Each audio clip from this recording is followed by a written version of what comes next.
David Levering Lewis. Who was William Edward Burghardt Du Bois?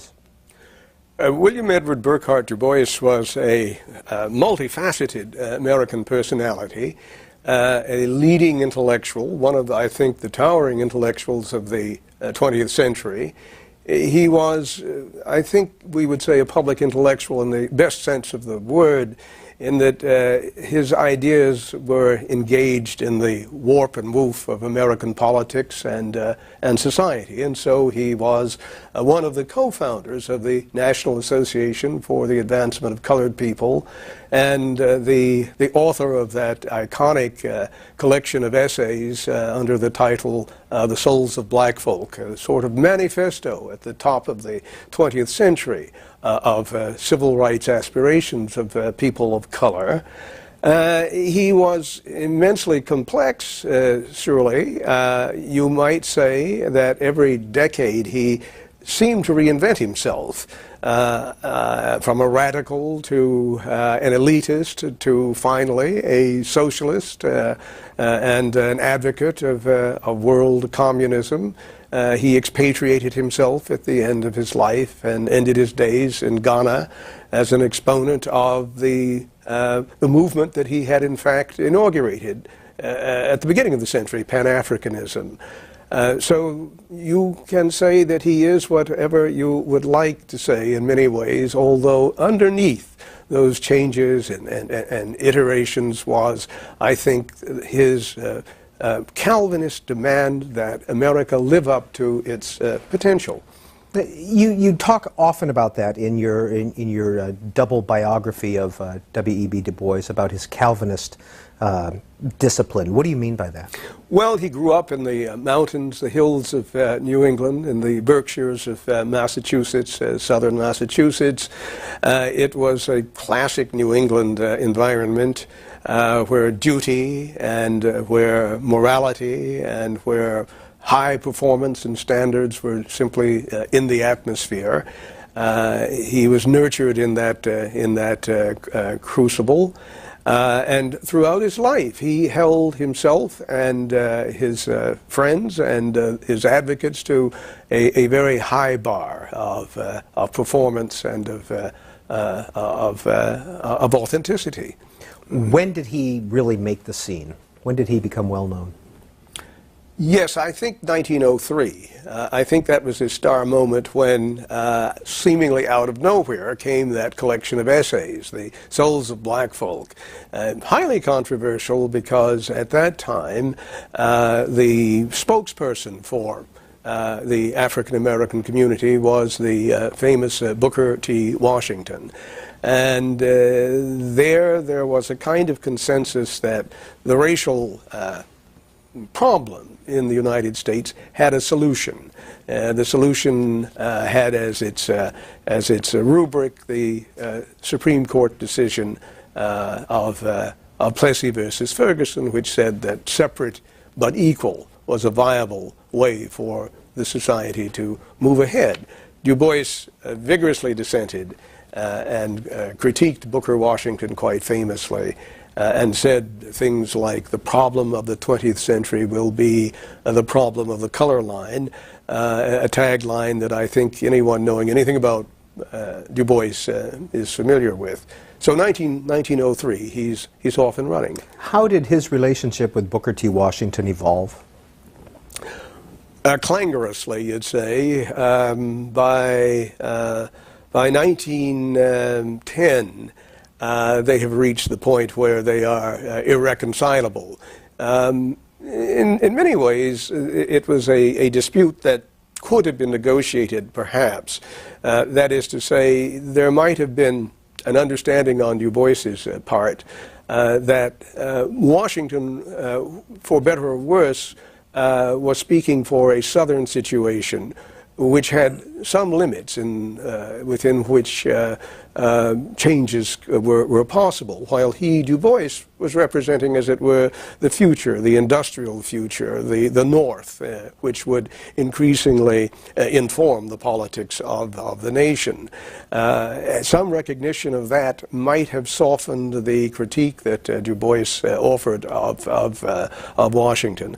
But in any case, a civil rights program that was adamant, that was immediatist, was the position that Du Bois increasingly articulated and represented. And so 1910 is the year, of course, when the NAACP is founded, and we then are off in on a rather different trajectory.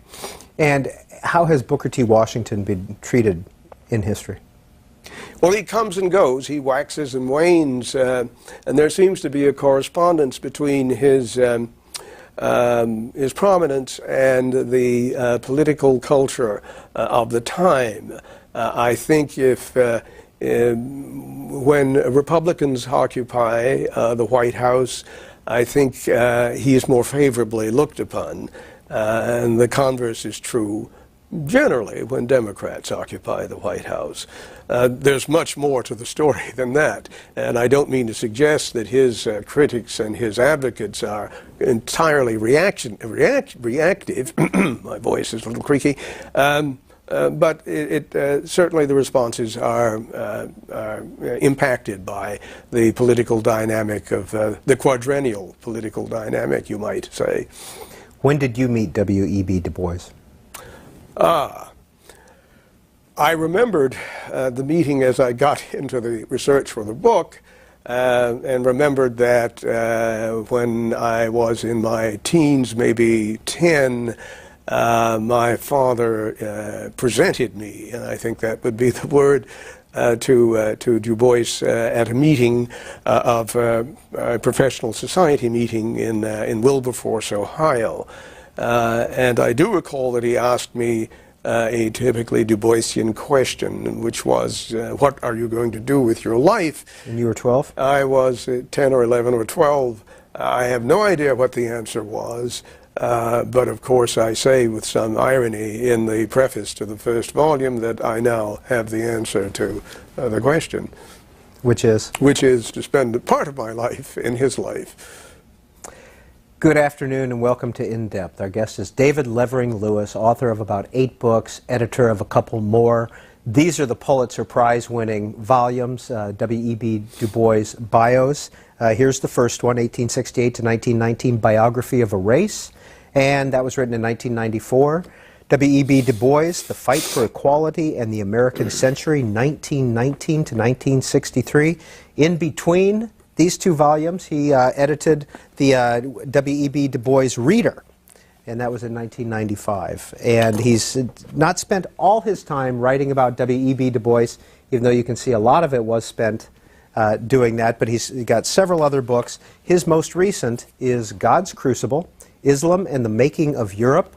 There's also The Race to Fashoda, about colonization in Africa. Prisoner of Dishonor, The Dreyfus Affair. Prisoner of Honor. Prisoner of Honor, sorry about that. The Dreyfus Affair, When Harlem Was in Vogue. And there's also the portable Harlem Renaissance Reader that he edited, and in 1970, King, a Biography. What is the favorite book that you've written? Well, your favorite book? I think, like Du Bois, I reinvent my preferences as the years go by. I'm very fond of The Race to Fashoda, European colonialism and African resistance, and I am very fond of it. I think in terms of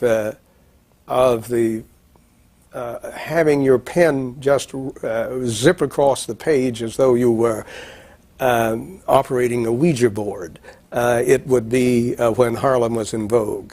That seems to have written itself with a kind of Mercury movement. Yes, but my current book also has my full enthusiasm and endorsement. We want to put the numbers up on the screen. Dr. Lewis will be with us for the next 3 hours. We'll be discussing his work, some of the people that he's written about, and we want to get you involved. You can see the numbers now on your screen. 202 is the area code for all of our numbers. 585-3890 if you live in the East and Central time zones, 585-3891 for the Pacific and Mountain time zones. booktv@cspan.org is our email address. Dr. Lewis, where are you currently teaching? I'm at New York University in the history department. I've been there since 2003. You were with Rutgers for Rutgers for a good part of my professional career, some 18 years on the other side of the Hudson. Yes, that was a good experience, a good run. Excellent graduate students I had, some of whom are now my advisors as the bibliography and the various areas in which I've written grows. They keep me sort of abreast of what I ought to know and what I don't know. Two questions. What is Wilberforce, and why were you there in 1948? Wilberforce was founded in the late 1840s. It was indeed the first school of higher education for people of color, founded in what was called Tawawa Springs outside Xenia and Dayton, Ohio. The name itself indicates the philosophy that animated it. It was a school that was to prepare a leadership class. It was Methodist in affiliation, and it had, in the years that I was growing up, an outstanding and supposedly, and I suppose still does, faculty. Particularly outstanding because in those days there were so few opportunities for men and women who were credentialed to find employment, and so you found inescapably that 6 or 7 schools then became the cradles for their activity and their pedagogy, their scholarship, and Wilberforce was very much one of them. My father was the dean of the School of Theology there. And we had come there from where I had been born, which was Little Rock, Arkansas, when I was quite young. And it was there that this meeting of professional men and women took place that led to that meeting with W.E.B. Du Bois. Where did you go to school? I went to the preparatory school there on campus, and then we moved south. We moved to Atlanta, Georgia, where my father became the president of another Methodist school, Morris Brown, part of the Atlanta University complex there, with Morehouse and Spelman and Clark and Atlanta University being all part of the mix. It was not a good idea to go to school there in a place where one's dad was running the show, or where that kind of influence maybe was to be guarded against. And so I went off to, after a year in the public high school, Booker T. Washington High, I skipped the entering grade and then skipped the last grade. And so I had only 1 year of high school, and I went on to... You graduated at age 14. I graduated at age 14 and went on to Fisk. At age 14? 15? 15. I guess by the time I got there, I was 15. Fisk had something called an early entrance program funded in part by the Ford Foundation, very experimental.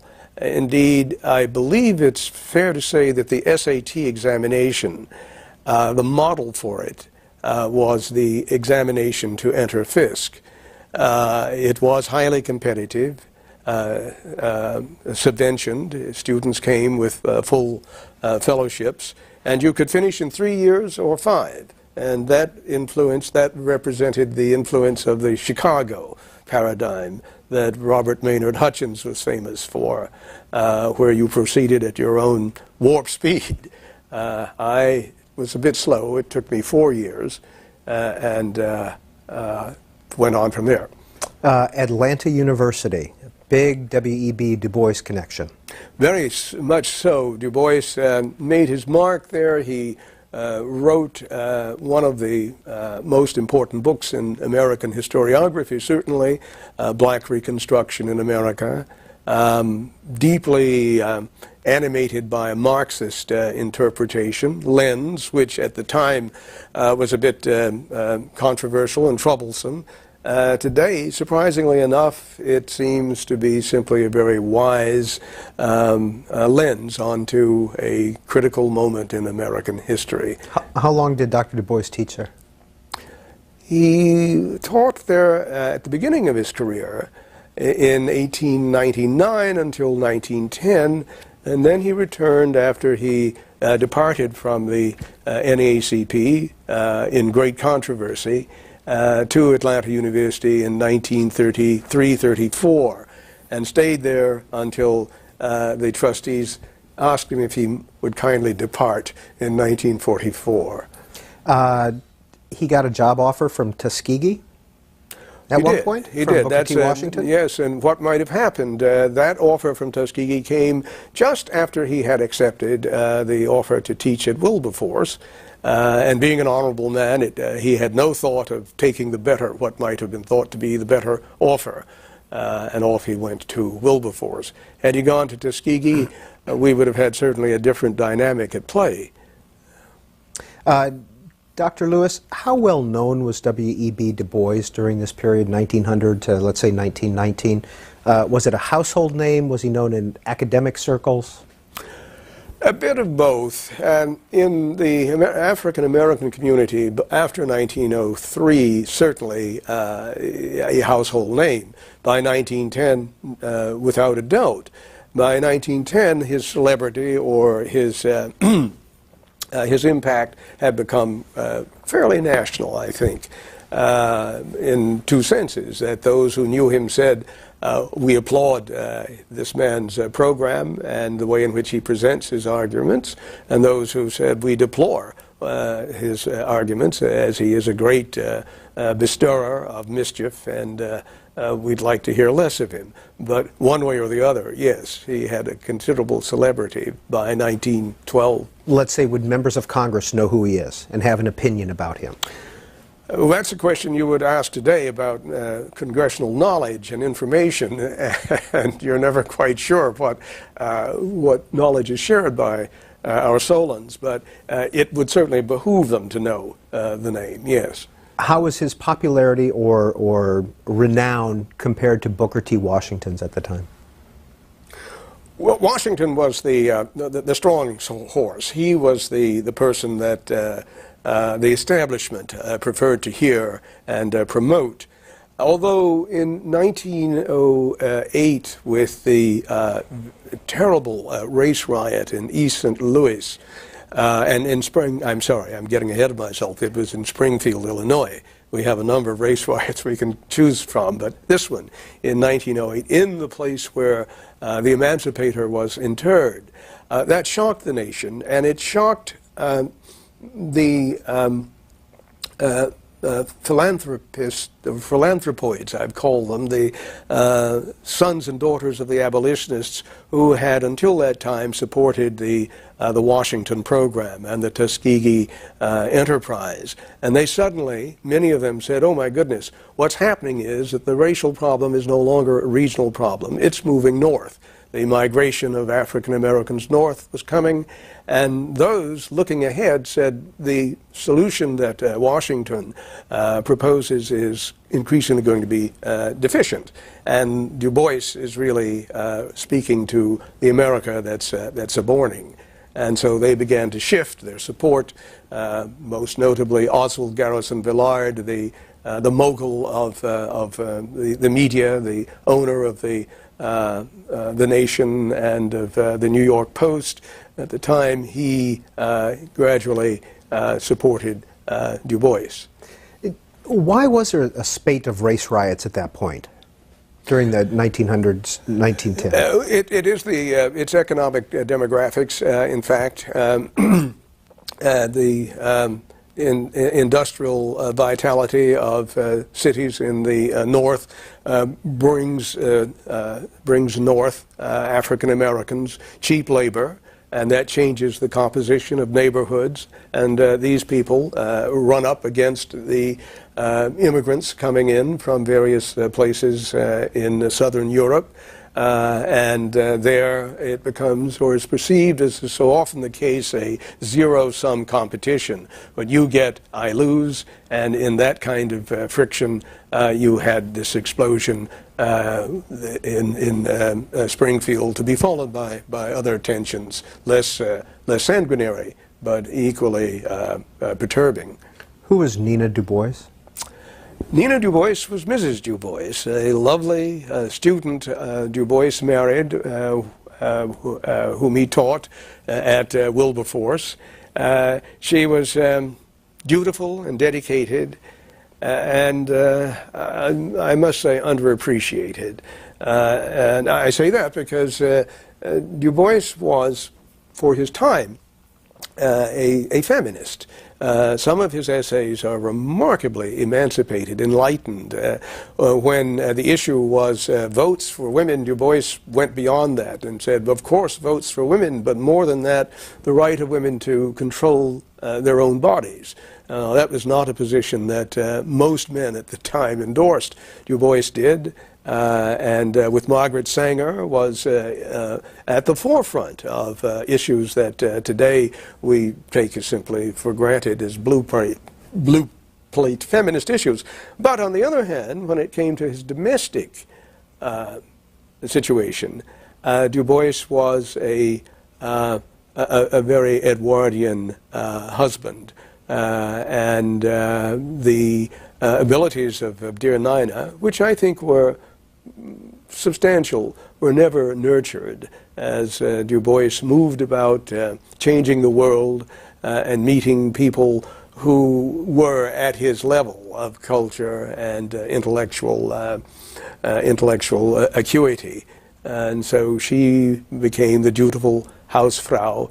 They had 2 children. The marriage was certainly affected, soured by the death of the son, a tragic death in Atlanta. That was Burghardt. That was Burghardt. At 2 years old? 2 years old. He dies of diphtheria. No cure for diphtheria, really, in those days, although medical science was just on the cusp of effective intervention. But the family, also thought that what little treatment he might have received, he was denied because of color. Nina did not like Atlanta. She did not. She loathed the place. Why? Yes. Why? Well, one, because she felt that the loss of the son was responsible, to be explained by segregation. It was a very confining place. Public spaces were off limits for the most part. One had to live on that hilltop at the university. Of course, an exciting place with a fine faculty, but it was stifling, of course, and her husband was often off on his crusades, and there she was. When did she die? About 1950, I believe, yes. And W.E.B. Du Bois remarried? He did. He married a woman very much to his temperament, an intellectual, dynamic, very much a public figure, an author of many biographies, a dramatist, a graduate of Yale, and also politically very much far to the left. Yeah, Mary. Was her name Mary Graham? Her name was, I'm having a senior moment. I think it was Mary Graham. Yes. And we're going to double check that. Here's a picture of W.E.B. Du Bois, the year he died, which was 1963, and he was 95 years old at the time. And his wife is right there. His second wife is right there. This is taken in Ghana with the president and his wife. Oh yes, that's at a dinner. Yes, I think. Right. Mm-hmm. Mm-hmm.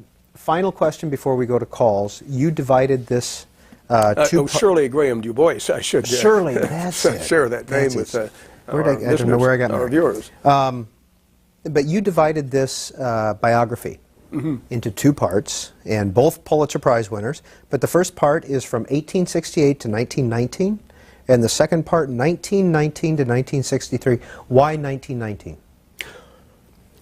Candidly, because the biography began to overwhelm me. I had said rather imprudently to my publishing house, no problem, this is a single volume, it'll be hefty, but it can be done. As I got into it, I found that that was really much too ambitious and optimistic. And I thought, why not, indeed, propose a 2-volume work? The reception was at first one of consternation, for heaven's sake. And then, as my editor pondered, he thought, no, indeed, there's so much in that second life that indeed the attention span of the public will hold. In part, of course, the suggestion was prompted by the fact that we saw that the Soviet Union was beginning to loosen and crumble. And we were headed, when I made that decision, Glasnost was just coming online. And so that meant that one could actually spend time in the Soviet Union in ways that would not have been really productive earlier.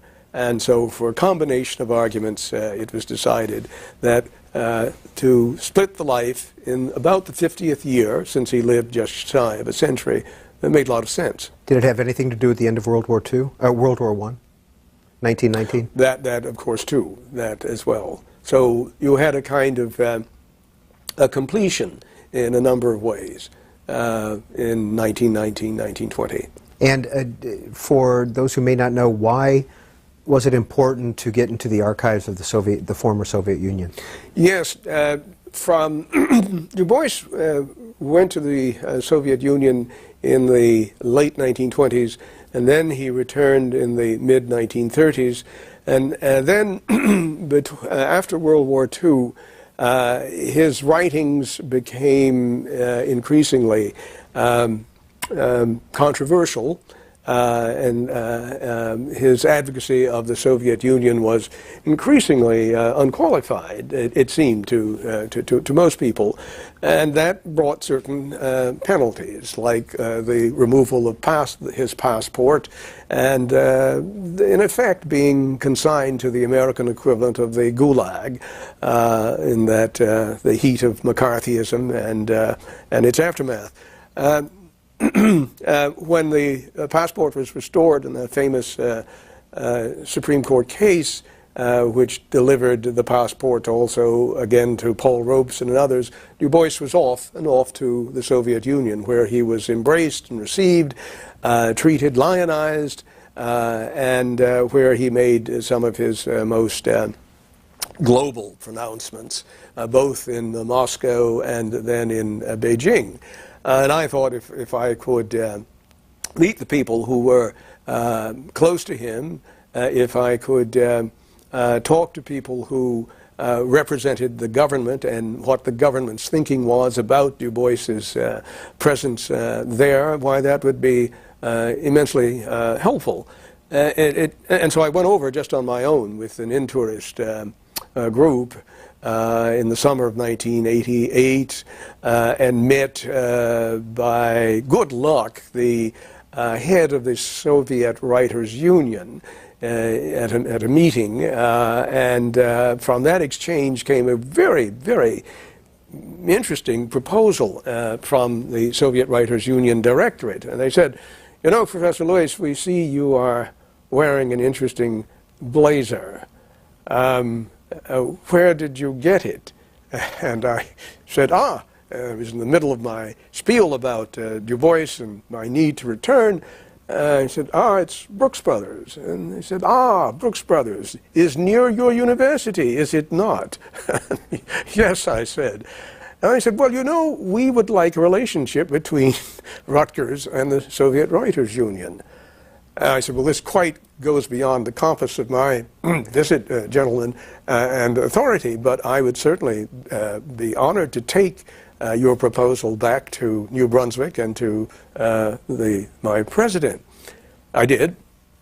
There was great interest on the part of the Rutgers administration in this, It did happen. There was a delegation. Russian scholars did come to New Brunswick. I believe some of them uninvited, however, because the way in which it was to work was a kind of, we will receive those and you'll receive ours. It may have rather become somewhat anarchic. But in any case, the benefit to me was that I then was invited back as a guest of the Soviet Writers' Union with the cooperation of some very knowledgeable people. And it was wondrously enhancing to research. Where does the Brooks Brothers blazer fit into that?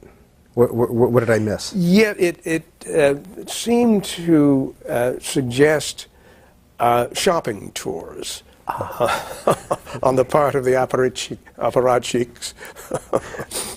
Our guest is David Levering Lewis, Greencastle, Indiana. You've been very patient. You're on the air.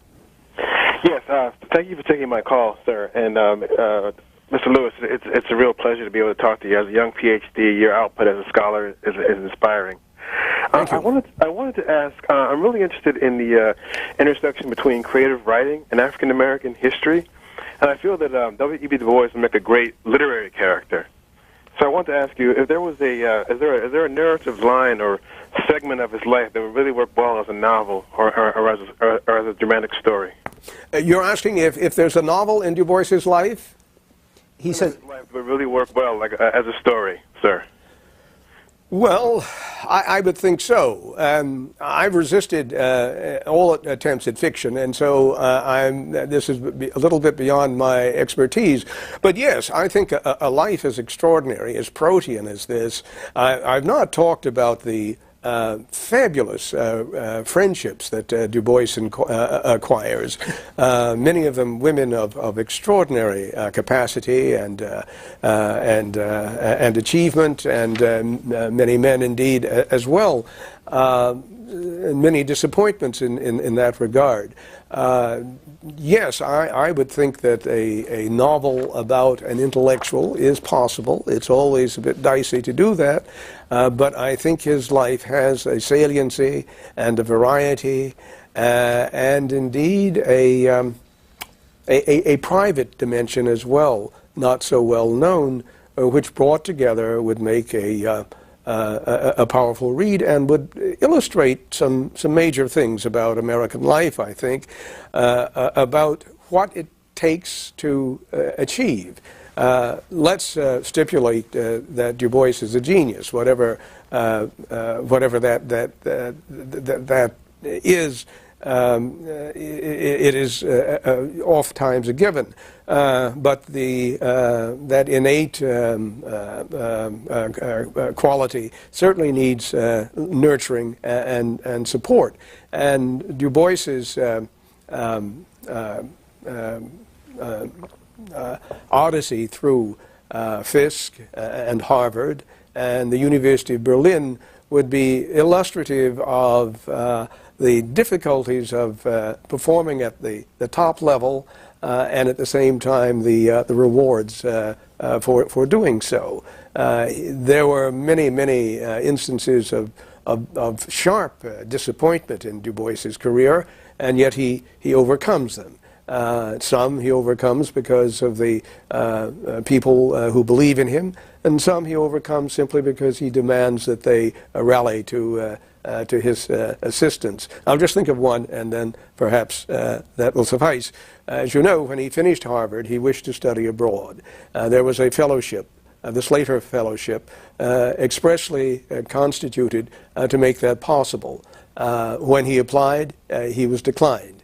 He was told, "We've changed our minds. There are no qualified African Americans, Negroes, for this fellowship." Du Bois wrote back to the chairman of that foundation, who was the former president of the United States, Rutherford B. Hayes, the man who had presided over the end of Reconstruction, and he said, "My dear sir, look at my record. How can you say this? This is errant hypocrisy." He shamed them into reversing that decision. Well, what chutzpah!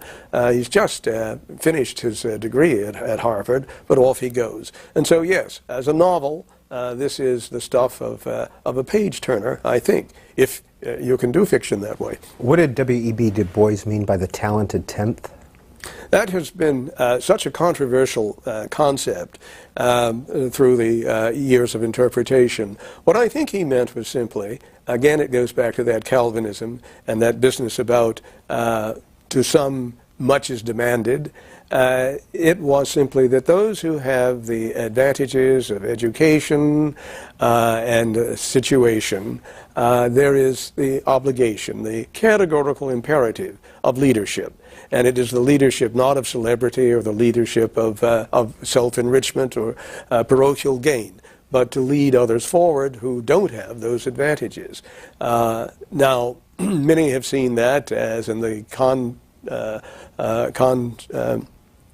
text of his many debates as elitist, as if not self-serving personally, self-serving to a class of people of color who have climbed to success over the humble shoulders of their fellows. That was not what Du Bois had in mind, and that's very clear because at that meeting in which my father presented me to Du Bois, we sat through his lecture to this professional society known as the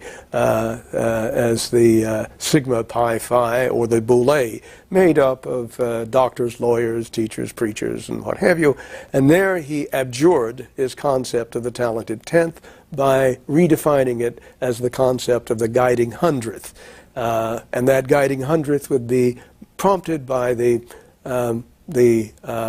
revelations of Marxist sociology. Now, the speech did not go over well in that audience, as I recall, or as my father reminded me. Nonetheless, it's significant in terms of the point that Du Bois had when he articulated that concept. Hobie Sound, Florida, you're on with Professor David Levering Lewis. Yes, good afternoon, Professor Lewis.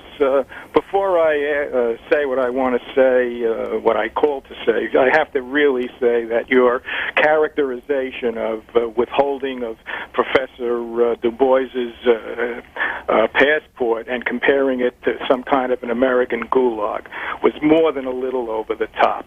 Okay, now, what I called to ask was, it has been my observation over decades of watching New York politics where I lived before I moved down here, the cleavage between African Americans of West Indian origin and African Americans of Southern American origin. And now in New York, we have a new element, African Americans of African origin, who came directly from Africa. I wonder if you would discuss that in some depth. Thank you. Thank you, caller. Anything there you want to address? Well, I just say that I'll stand by my characterization of the American Gulag, yes, and apparently the Supreme Court agreed with me as it reversed its decision in that matter of denying to all Americans the right to travel abroad because they might say things that were not approved of by J. Edgar Hoover.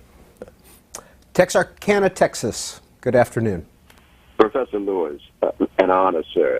My name is Charles Everett Pace, and I am a Chautauqua historical interpreter. And among the characters that I do, Malcolm X, Frederick Douglass, one of which is W.E.B. Du Bois. And interpreting Du Bois's words, I've made a surprising discovery I would like your observation, and that is the humor that is encoded in Du Bois's words, which I never saw when I read those words. But once I started to speak those words aloud, the public audiences all over America, the humor leaps out at you and people respond to it, which is quite refreshing. And Du Bois is usually characterized as being rather dour and humorless. But could you speak about a similar observation, if indeed you've made one? Well, I'd very much like to be present at your Chautauqua presentation because I believe that you're correct, but nothing leaps to mind readily. But as I interviewed people who his intimates, they'd say he had a wonderful sense of humor.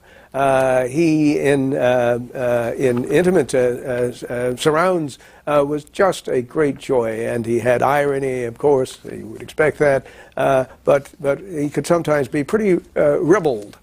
Well, then I'd say, well, for example, and they generally could not quite recall. But I'm so pleased to hear that you are massaging Du Bois's humor and getting it out in a way that evokes a great deal of pleasure.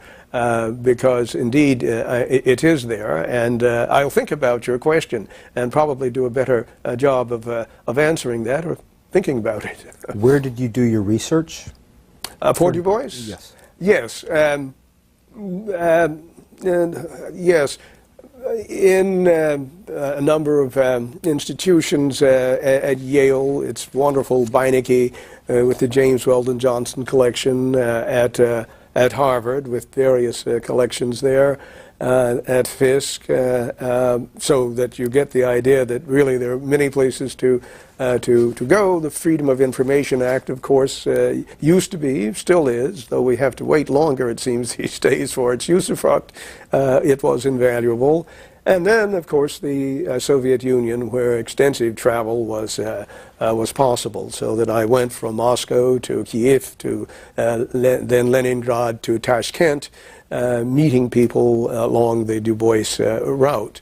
And the Lenin Library then, indeed, and there I located a book that has never yet been translated, one of his last books about Africa, and indeed the original autobiography of Du Bois, which appeared first in Russian and then was translated for Herbert Aptheker and appeared later. And what was interesting was when I had a Russian expert at the Harlem Institute here at Columbia compare line by line the two.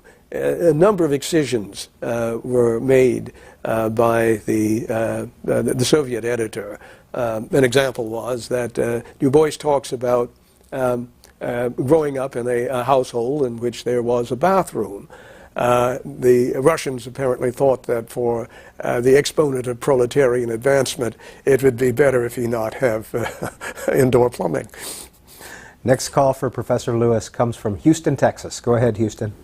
Thank you. My question is about the media today and how in so many instances the populace and the representatives for the liberal community tend to react instead of reason on why things happen. And I was wondering if you were aware of any organizations or institutions that are trying to get us back to the qualities that Dr. Du Bois promoted and to get people to react with conscience instead of contention. Thank you. That's a big charge, and it is really the curse of our day, isn't it? That we have now 24/7 reportage, and we have a content which is diminished by the very amplitude of the regurgitation. Are journalism schools concerned about such a matter? I know that at Columbia, this is the premier school of journalism. There is very much this concern, and I think it expresses itself in terms of a little more history in the curriculum and a bit broader a gauge of the humanities. But I don't see a ready fix because we're all complicit in this. It goes to the earliest exposure that young people have. It goes to the fact that there is no longer a course in civics in high school or elementary school. The geography is non-existent. That learning how to diagram sentences is, of course, such an antiquarian concept that there's no chance of that. And there are lots of basics that could be fixed without a revolutionary change in the way life is paid for. So I can't do more than to assent to your concern deeply and anxiously, and to say something that I think is rather discouraging, but I think may be true, and that is that I fear that we are headed for an economic downturn, which may be rather severe. And the consequence of that is usually a greater sobriety.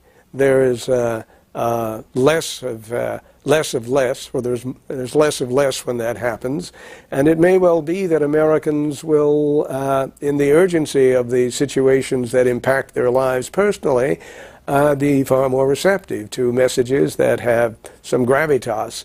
I listened just last night, without any statement of my political preference at this point, to Senator Obama speaking in St. Louis at a large rally.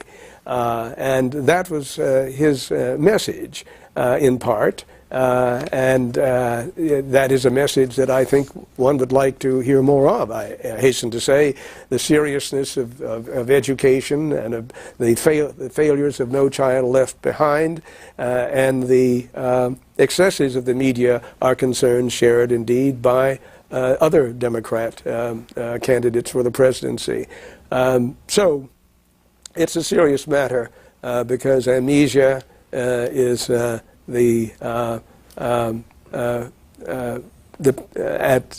one loses one's democracy when one becomes less and less serious about the serious. Dr. Lewis, when was Harlem in vogue? When was it? The question is.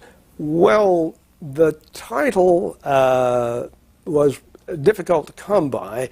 It was inspired by an essay by Langston Hughes, and it was When Negroes Were in Vogue. And I thought that would have been the appropriate title for the book, but I thought then maybe not. When was Harlem in vogue? It was that period in the immediate aftermath of World War I, when America searching for diversion, relaxation after a monster effort to save the world for democracy, naturally was receptive to the arts and to dance, and the African American seemed to provide that in Harlem with the cabaret and the various night spots, and of course the guarantee that sin would be something that one would want to experience with the ill-advised constitutional amendment barring booze. So Harlem became the fulcrum for a 15-year experiment in culture and in civil rights, because that really was what the Harlem Renaissance was about. It entailed a small number of highly educated and well-placed African Americans affiliated with the two civil rights organizations then, the NAACP and the Urban League, deciding that in all of this kinesis of after war, there was a wonderful opportunity to write novels and poetry which would speak to the American public at large about the potential of the African American to be fully incorporated in the mainstream. And so these novels begin to tumble out. They're quite remarkable, some 30 or 40 novels in a period of 15 years or more, supported by some of the major publishing houses of the day, Knopf and Harper's and others.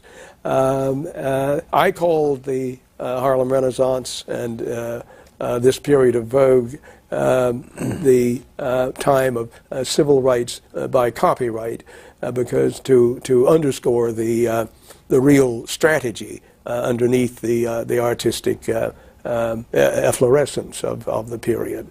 Mind you, it was also a very good time to be in Harlem, and a very good time to be in places that mimicked Harlem. This is the time of the Charleston. It's a time of Bill Bojangles Robinson, and it's the time of some wonderful stuff on Broadway. In many ways, the African American was the first on Broadway at the turn of the century, and that continued with U.B. Blake and Lyle's and that famous Broadway musical Shuffle Along, which Americans continued to sing the music of until day before yesterday. Indeed, in the Eisenhower election, I think some of those tunes were politically used. So it's a period that runs from about 1917 until the Depression really throttles it, with Langston Hughes and County Cullen and Zora Neale Hurston and Jessie Fawcett and Nella Larson and Claude McKay and James Weldon Johnson. Who was reading Langston Hughes et al.? The sales were pretty good, Knopf found. The Ways of White Folk was a wonderful read, controversial, mischievous. The poetry really captured the rhythm and savor of the Harlem Renaissance.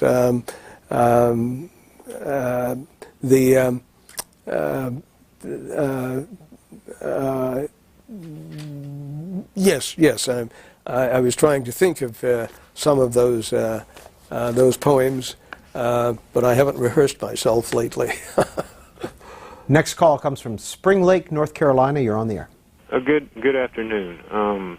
I believe Du Bois, he was ahead of his time in a lot of issues, but I also believe that he kind of fell, after a while, he kind of needed money and other things, but started falling also into doing things that other people had messed up and done by, like, selling books and things, because after a while you wondered what were they doing it for. Kind of like special interest groups started out for good reasons and later become monsters. But, like, now to this day, though, here we go seeing things, not in colors. Now it's in terms of financial, like you were talking about, the downturn, and you got people who are actually enjoying the downturn because it's going to make everybody's stress levels go up, and then they're going to start doing crazier things and taking themselves out.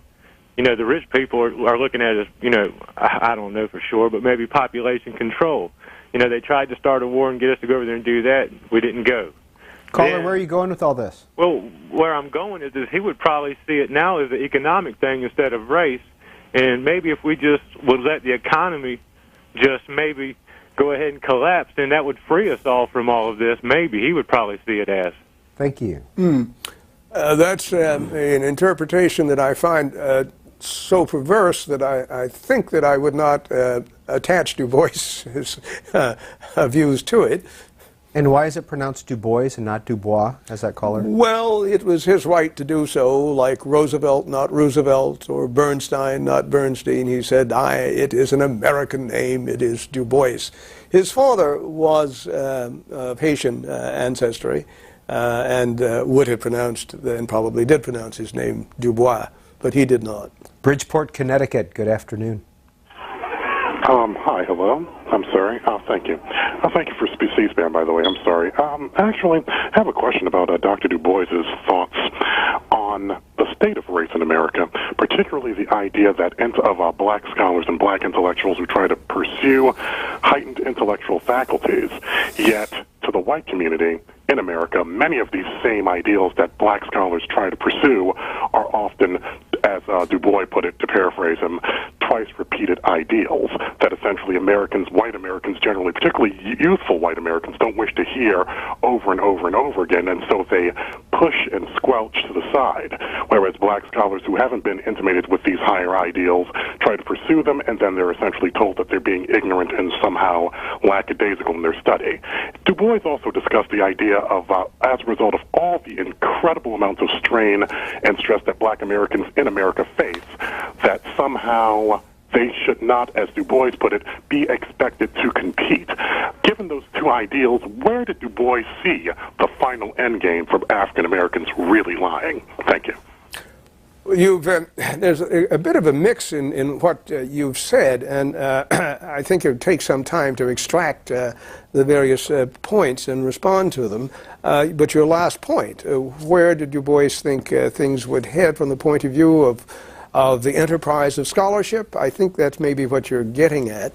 I think he would say it's more important now than ever. I think he would say that in order for that enterprise to proceed, optimally, we've got to make education affordable. And that is really one of the great challenges of the present. That and healthcare and peace, I think. The price of education in the United States, college education now, is confiscatory, and we have to address it. We see that the elites have done it in a way that is more a response to the crisis than a solution. Harvard, Yale, and Princeton, with their humongous endowments, are able to give a meritorious ride to students whose parents cannot pay the $50,000 tuitions. And, of course, one applauds that. But that's not a solution to the problem of education, educational access. That is ultimately, finally, a tax concern and a government policy concern. And one hopes that we're going to have that articulated in this campaign. When Du Bois graduated from Harvard or got his PhD at Harvard, he was the first African American to get a PhD from Harvard, correct? Yes, he was. Yes, he was. What was the cost? That's a good question. I think it may have been all of maybe $1,000. Yes. Syracuse, New York. Good afternoon. You're on In Depth with David Levering Lewis. Hello, thank you for taking my phone call.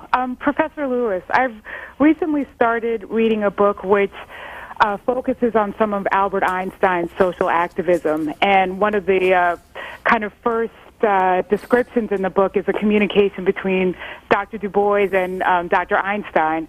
I was wondering if you could enlighten us a little bit more about that relationship, and also comment on Dr. Du Bois's ability to engage and reach out to people from less conventional corners to be allies in his cause. Yes, that is interesting, that that relationship between Du Bois and Einstein. And they both were joined in an effort to countermand the setting into concrete of the Cold War. And in 1949, they were engaged in something called the famous Waldorf-Astoria Peace Conference. This brought over a lot of quote-unquote lefties from France and Poland and Czechoslovakia and Italy. The State Department, most unhappily, visaing many, but also predictably denying visas to others. But in any case, it was a major attempt on the part of the left in the service of, as it saw it, peace.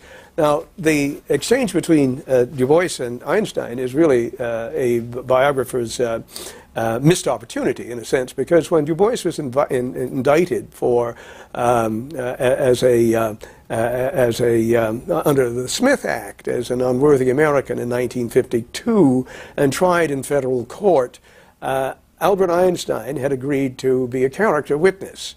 And so what did not happen, though, was that the fraudulence of the government's case was so obscene that the judge ended the proceedings in midstream and threw out the case. And so there was no need then for Einstein to testify. But what wonderful drama this would have been.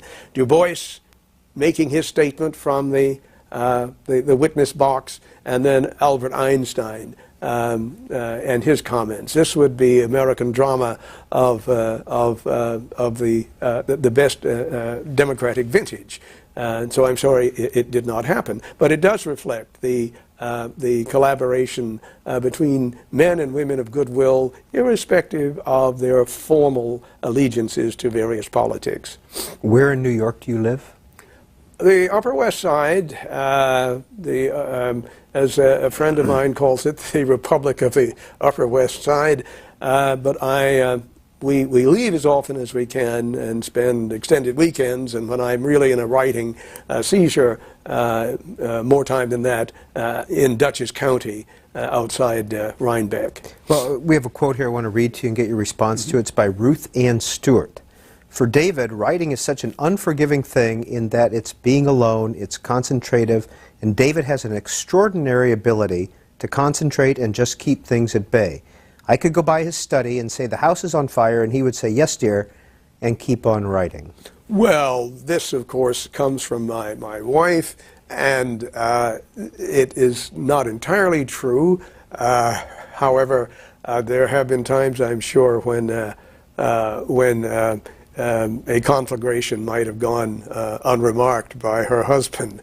Thank goodness she's there with the fire extinguisher, and more than that, there to help with those writing blocks that come along, so that I can emerge from my writing comas and enter the world with her. You married in 1994. We did. And you have 3 children from a previous marriage. That's correct. Yes. There is a daughter here in Washington, Allison, who and my son-in-law, her husband Michael, and a granddaughter who will be 2 in July. She missed the 14th of July, the national French holiday, by 1 day, and she's really quite a house of cards, and a son who is mentally challenged and has been in residential care in Massachusetts for many, many years, and a son who is in San Diego, unanswerable to all and sundry there in the sun of San Diego. Well, we visited Dr. Lewis at his home in Dutchess County just recently to see how he writes.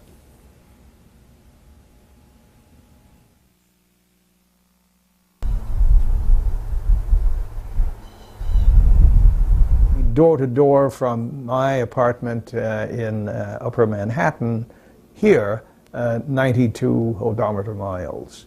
I can make it in an hour and 40 minutes. I spend my weekends here, and indeed during semester breaks and interruptions as much time as I can and my wife can.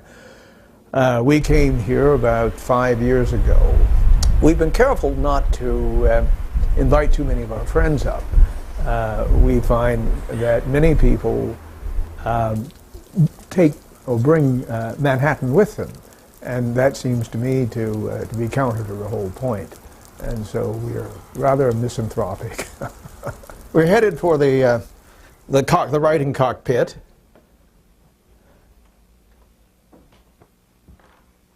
This is a marvelous typewriter, the computer. For me, that's its real advantage. All the other things you can do with it are either too complicated for me or not of great interest. To be able to move paragraphs around and strike your mistakes without a trace is just a godsend. I try to get up no later than 7:30. I'm not an early riser. Never have been. In the Army, I got into trouble because I had trouble getting up for reveille. But once I'm up, I'm focused.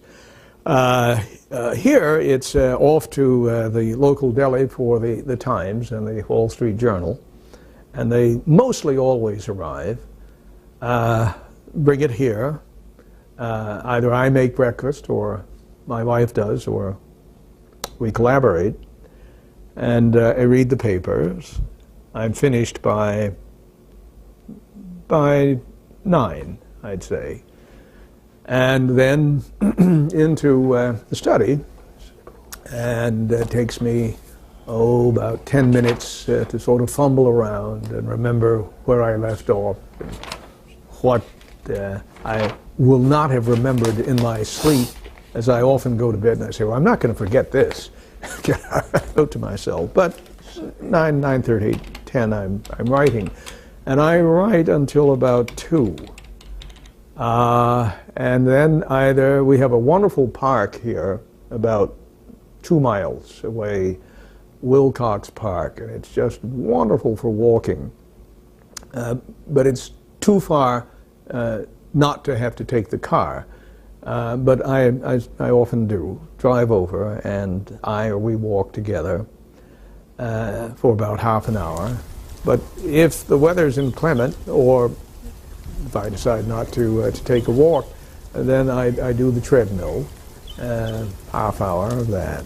I take the car after the walk and speed into Red Hook, the village of Red Hook. And there's a very handy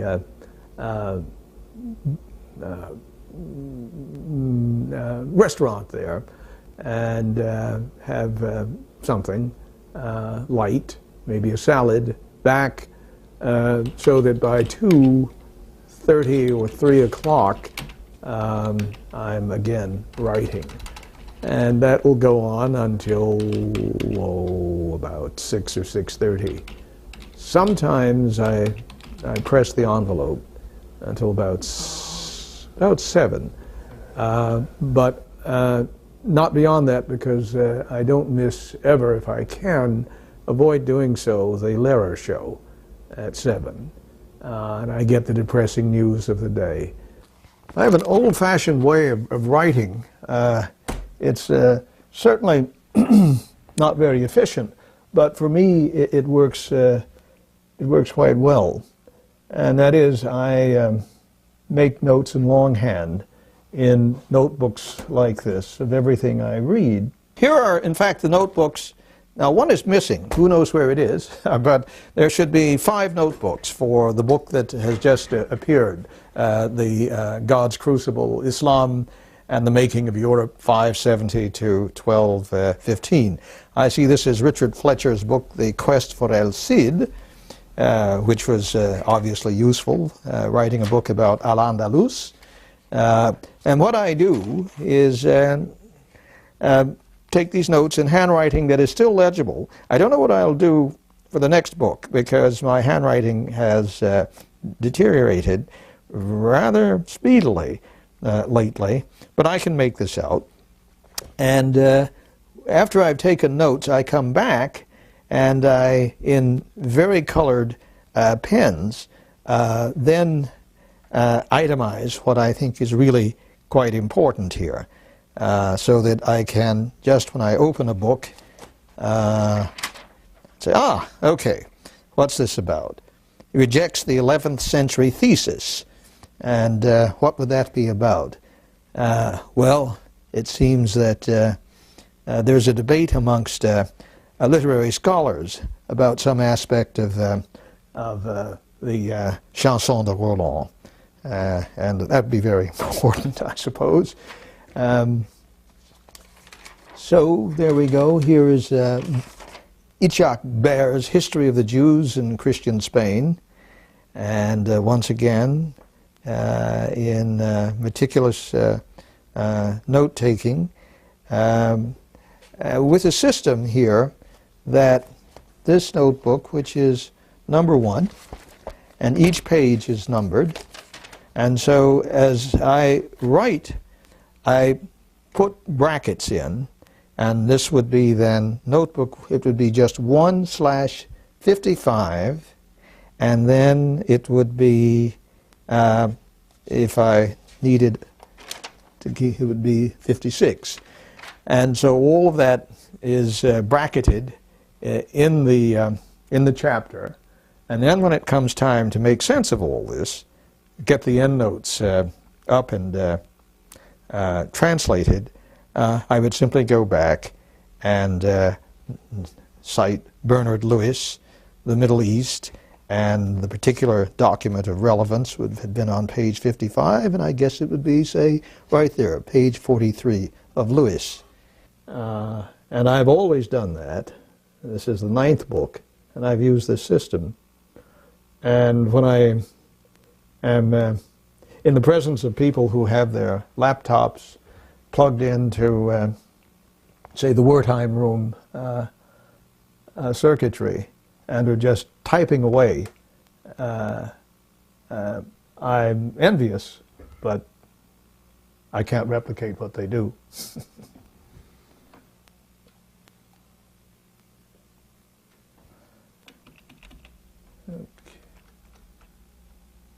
Ajib, okay. So, why don't I? In addition to those notebooks, these are the other things that are generated. As I write a chapter, I go back through everything, and then I say, okay, how's this chapter going to unfold? And I give myself a kind of chronology, as you can see, and some salient quotes that highlight the issue that is being written about. Let's see. Here's something about Ibn Hazm. And that's interesting because the New York Times review of the book was both inattentive and ulterior and pretty well inaccurate, I thought.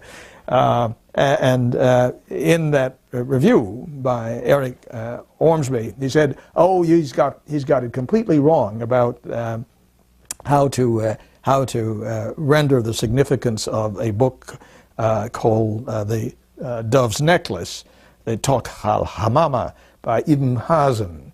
And I just see here that I say a devout partisan. Well, let's see. I'm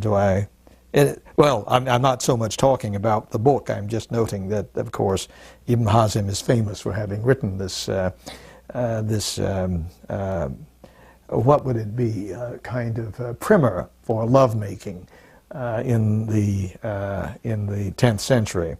Do you have red, blue, green? Mm-hmm. What do those codes mean to you? Just variety, that's all. If it were all in black or all in blue. But this gives a kind of visual relief as I read. And then I'll probably have in the back of my mind, okay, that's light blue, what I'm looking for. And I'll say, okay, and now the red, that's got to be really significant, hot button stuff. Yeah. It is eccentric, and I don't necessarily recommend it. But it does work for me. But I do find that by taking notes in hand, perhaps it's a bit mystical, but one is really processing the information through the frontal lobe in a way that you don't do if you smartly have note cards. You're going to come back to them, or it's all been nicely put on the laptop.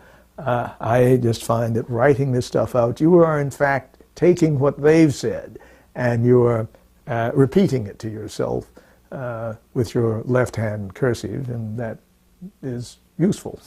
When writer's block comes along, and that happens with fair frequency, especially during the early stages of writing a book or a major piece, I put a little classical music on the Bois and extract this baton. And then I conduct. It's a lovely piece. It's fabricated by the oldest fabricant of baton in Germany, Rechema und Bruch. And I conduct until either it's clear that that day is a non-starter, or I conduct myself out of the blockage into a good paragraph.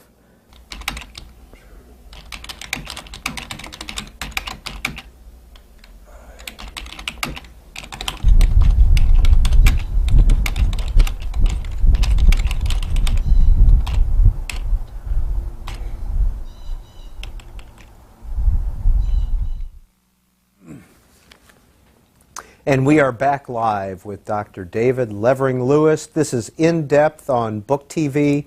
First Sunday of every month, we have a guest on for 3 hours to go over his or her work and talk about some of the issues that are in that work. Our guest this month is David Levering Lewis. His newest book is God's Crucible. And here it is, Islam and the Making of Europe, 570 to 1215. Dr. Lewis, why did you choose the word crucible? It seemed to fit the great variety of things going on in the story that I was trying to tell. A crucible is a container in which, under pressure or mixture, lots of actions result.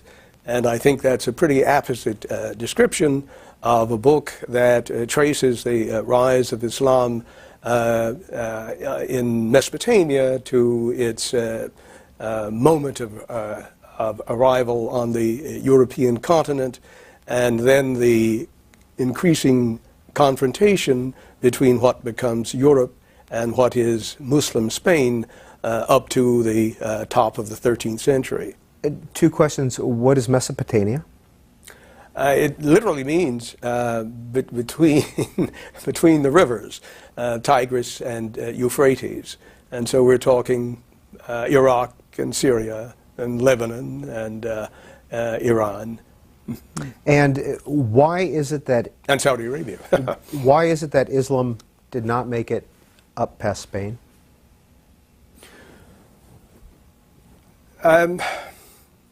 Well, mainly because there are a number of things one might say, but mainly because after the historic confrontation in 732 at the famous Battle of Poitiers between the Franks, the antecedents, the ancestors of the French, and the Muslims crossing over from the Pyrenees, in which the Franks prevailed. It was more than a skirmish, but not much more.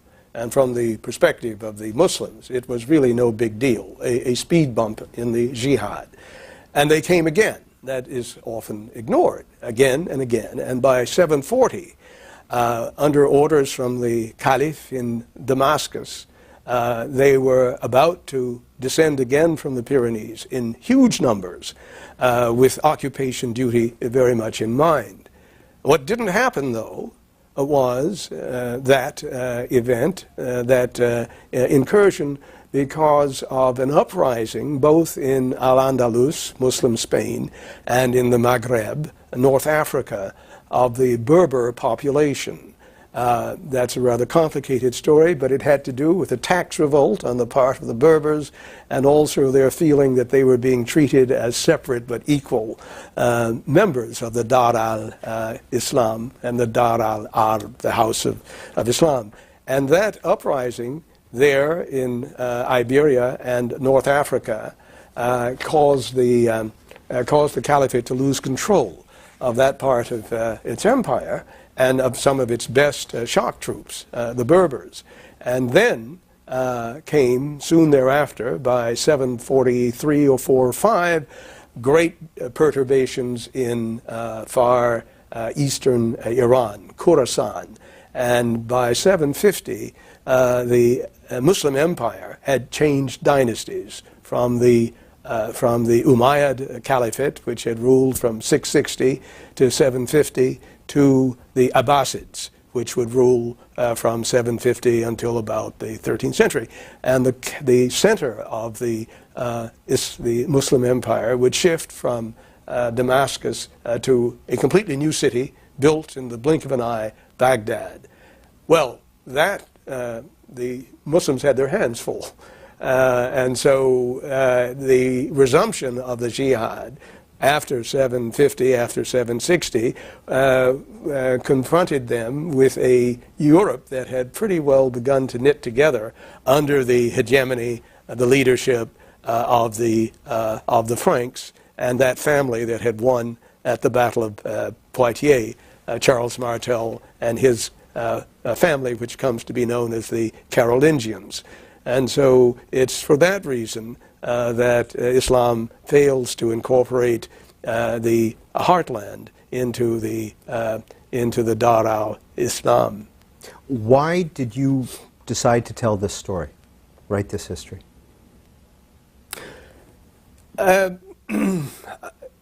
In the early 1980s, I went on a research junket from my university then in Southern California to the Sudan, to Khartoum, as part of a large story which resulted in that book, The Race to Fashoda. And what took me to Khartoum was that at the university there were the archives, the military archives of the British at the turn of the century. And I wanted access to them. I spent about a month in Khartoum, got to know the faculty, met students. It was a an interesting place, a secular regime then. A general was running the show, very friendly to the United States. I left. It was a successful research junket. I wrote the book, The Race to Fashoda. It appeared in 1989. But a few years after the research experience came the overthrow of the Sudanese government and the implantation of a Muslim fundamentalist government. Sharia was imposed. The booze in the faculty club was poured into the Blue Nile. The co-eds who used to prance about in blue jeans then had chodors. It was a very different society when that happened. Well, the book I wrote, The Race to Fashoda, had to do with the encounter of the British Empire in East Africa in the 1890s as the Brits were moving from Egypt straight down the littoral. There was an ambition on the part of the Brits, geopolitical ambition, to have a railroad that went from the Cape to Cairo.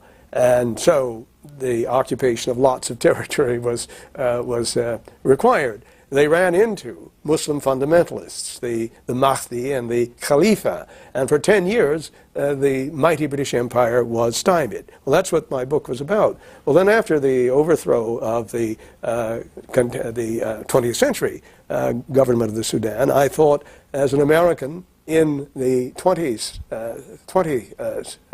century's empire, that we were perhaps heading for a similar confrontation, and that it would be worthwhile to write a fairly short book, really a meditation, coming off of the Du Bois project about Islam in Europe.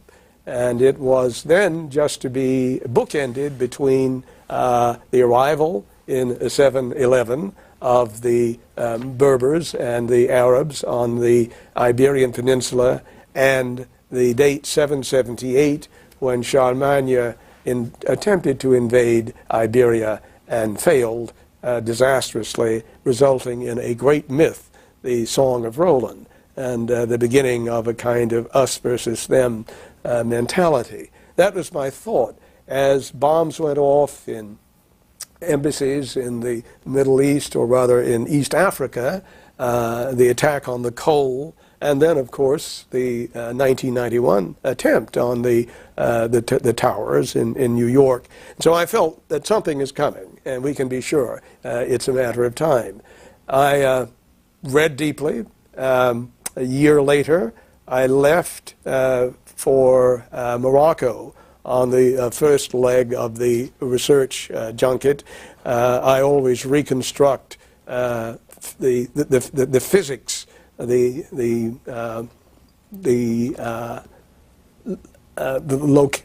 local situation of whatever I'm writing about, and I had pretty well reconstructed, to my satisfaction, the invasion route of the Arabs in 711 from Morocco. I arrived, my wife and I, on the morning of 9/11 in the Kasbah in Rabat, and I thought, well, this is no longer a meditation with bookended by 711 and 778. It's probably got to be a rather more capacious address of this, and there we are. And this is the book, God's Crucible. Let's get back to your phone calls. Winston-Salem, North Carolina, you're on with David Levering Lewis. Yes, Professor Lewis, the last couple years of Du Bois's life corresponded roughly to the years that John Kennedy was in the White House. And what did Mr. Du Bois and his wife think about the Kennedy family and the Kennedy administration and what have you during those years? Well, great skepticism initially. And of course, what he would have thought at the end of the day is quite speculative, because of course on the day of the March on Washington, Du Bois passes from the scene, and the new paladin of civil rights has spoken to the nation, Martin Luther King. I think Du Bois was simply quizzical about where this was going to go. I think this would be true because his views of Martin Luther King were quite guarded.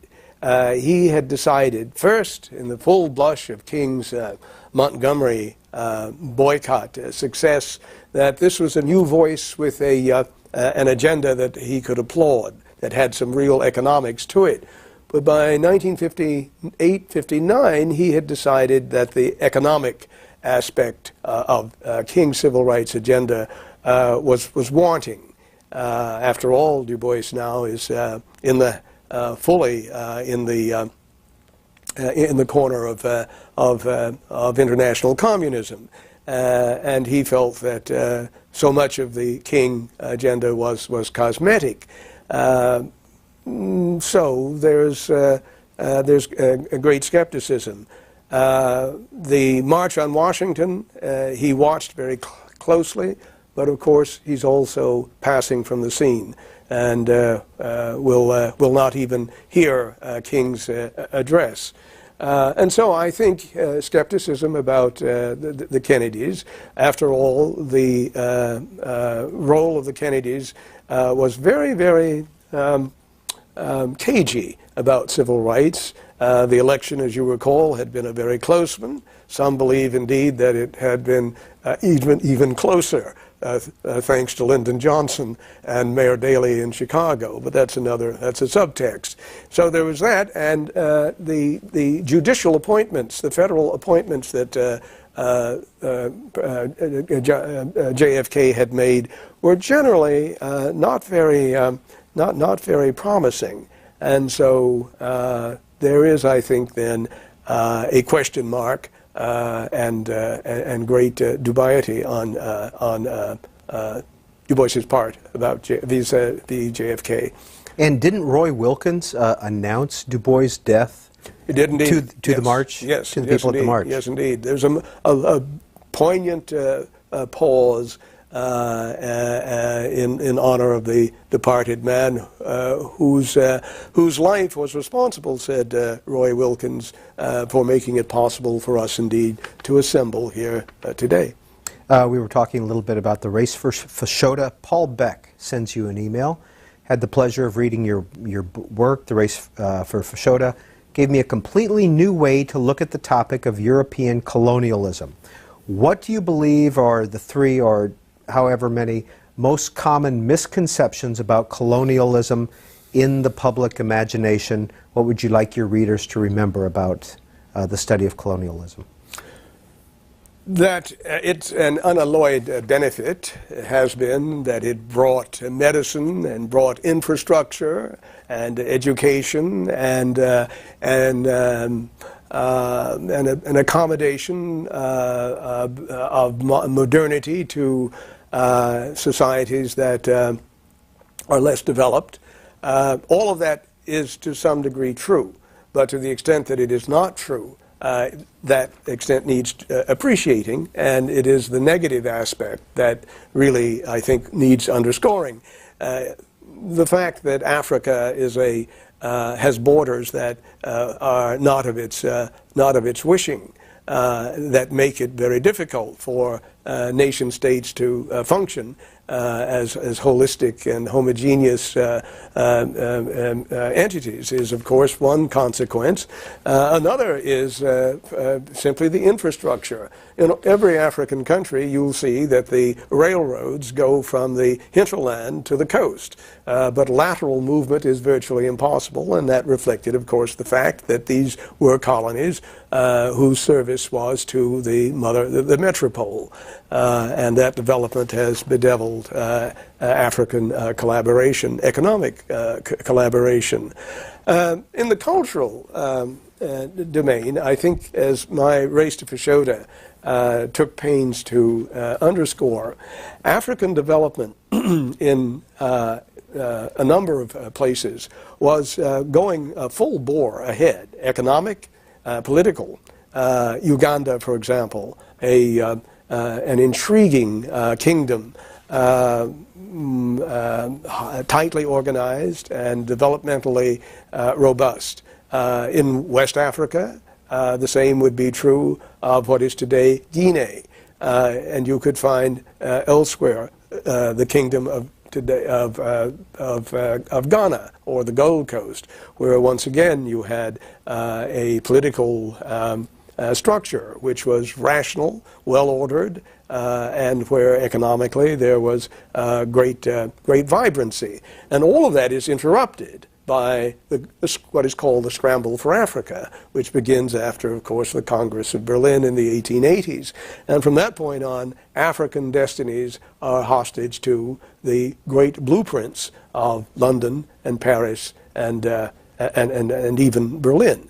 And to remember that that means that our perception of people of color, of Africans or of Asians, as benighted souls who were much in need of the offerings of civilization, of commerce, Christianity, and civilization, may have been able to have gotten there, or at least gotten along the way quite considerably with a different kind of assistance and interference. What role did King Leopold II of Belgium play in the scramble for Africa? Horrendous. I tell that story, I think, with chills as I tell it, and then I was delighted to when Adam Hochschild's book on Leopold in Africa appeared. It was genocide. It was the murder of untold millions of people in today's Congo. It was ghoulish, and of course this took place off the screen, as it were. Leopold was answerable to no one. The Congo was sealed, and this operation of extraction of rubber and goods went on pretty well unobserved, except, of course, for that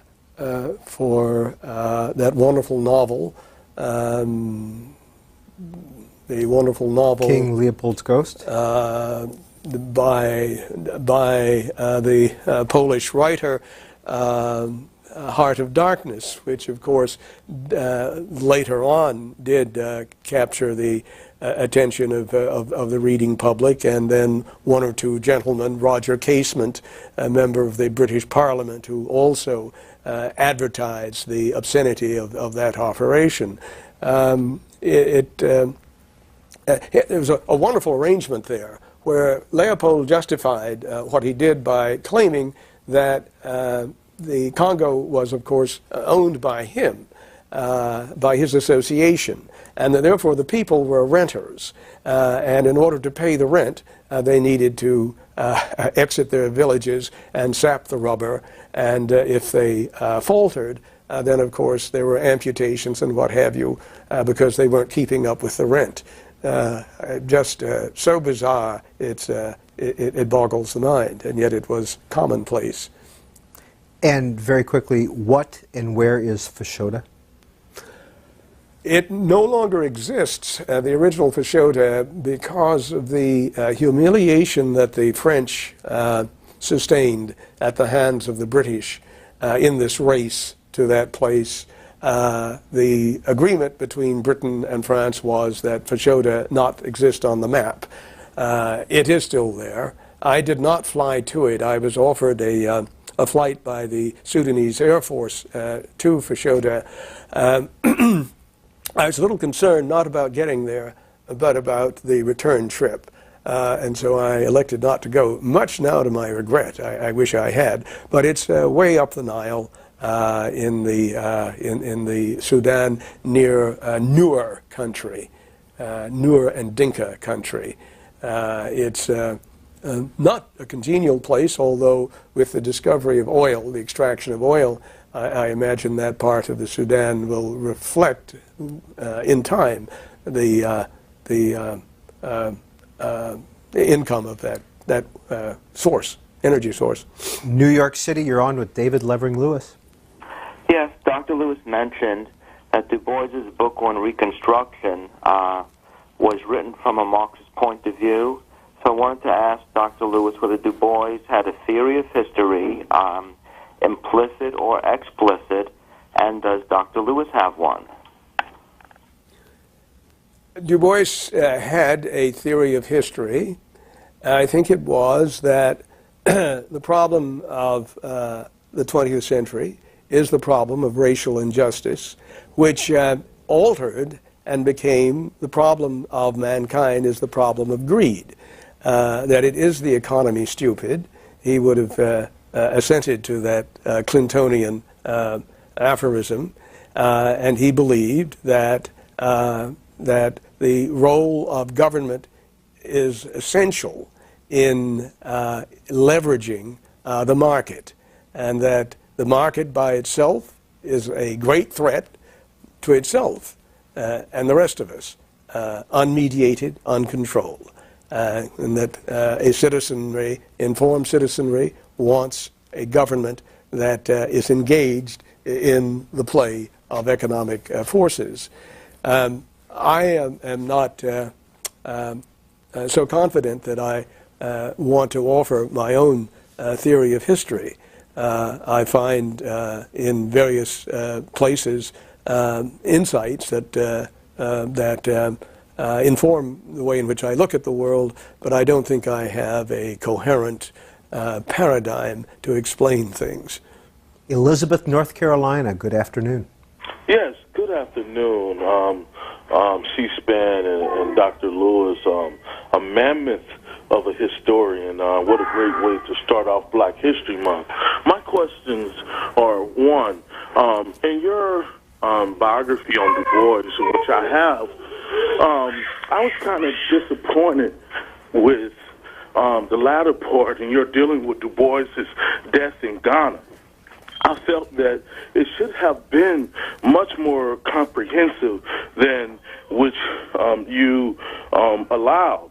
And I wanted to ask, is it because of your own biases and the Civil Rights Guard about Du Bois leaving America and choosing to live and die in Ghana? Because he could have died in China, he could have died in the Soviet Union, but he chose for a reason, and I don't think you gave enough attention to that important part of his Pan-Africanist, especially in the latter part of his life.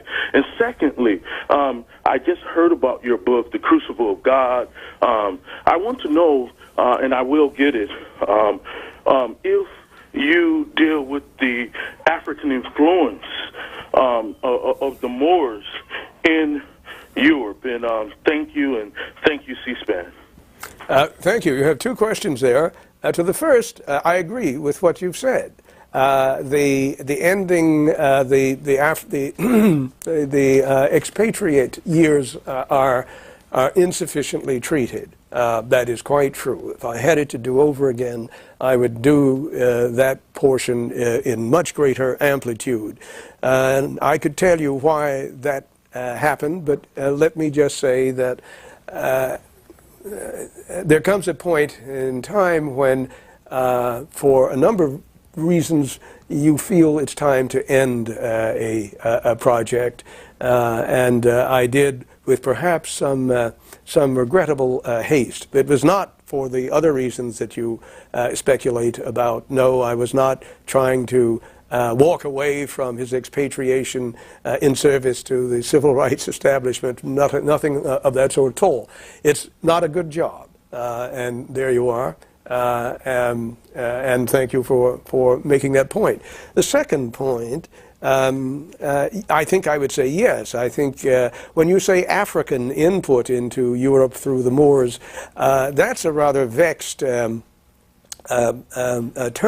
What are we talking about? But that said, yes, the presence of the Moors in Europe is, of course, the point of the book. Who the Moors are in terms of that term covering a rather heteroclite population is a matter of significance, though. Next call for Dr. Lewis, Summit, New Jersey. Yes, now that I've seen you with a baton in your hand, Dr. Lewis, I I wonder what instrument you may have studied. Clearly, you have studied classical music, or at least... Caller, what do you mean you've seen Dr. Lewis with a baton? We just saw sorry. Go ahead. Yes, right, yes. So I was curious about his musical background. But I do want to reference a paper that he presented at a symposium in Fordham that was later published in a book, Historians and Race. It's an autobiographical piece, which perhaps might be the only autobiographical piece available that we can read.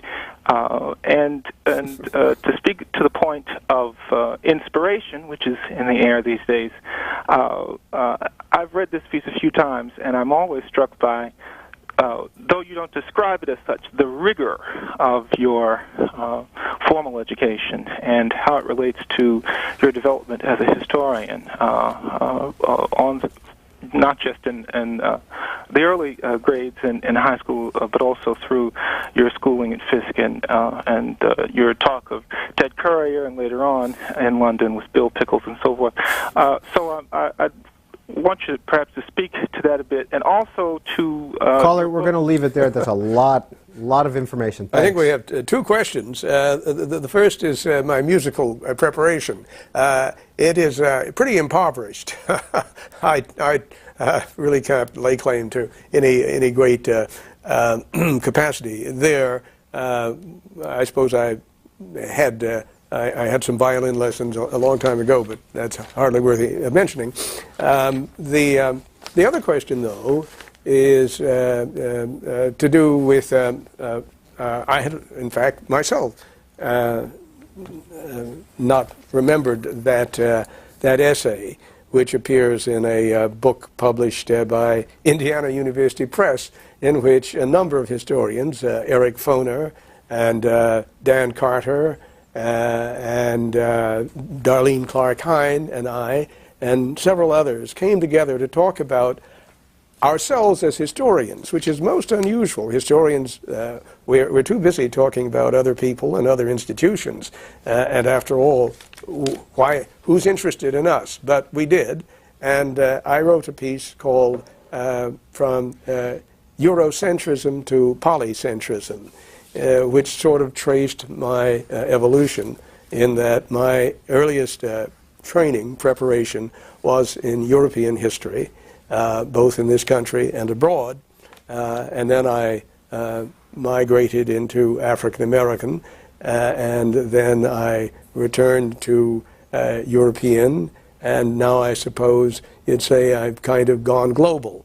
So I've been all over the place, and so far I've been able to get away with it. No one has charged me with being a fraud, but it is not the usual career path of professional historians. I urge more of us to try it, though, because there's now a gap between the rituals of celebration of globalism and the comparative dimension in the world, and at the same time the persistence for a high degree of specialization in the preparation of our best graduate students. Now, there's a bit of a bind. We don't want people going global as they do their PhDs. There is the business of being shaped to the wheel of the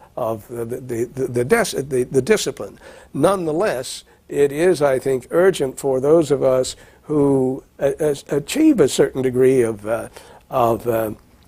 prominence in the profession to stretch ourselves, because things make sense increasingly, and will only make sense if they are twinned, and if we step back and we have a kind of broader vision of things that repeat themselves and things that echo themselves. I have a colleague at NYU, Thomas Bender, who's just published a book which exemplifies that effort quite well, and I choose him because I know Tom, and because it's the admirable agenda, I think, for senior scholars.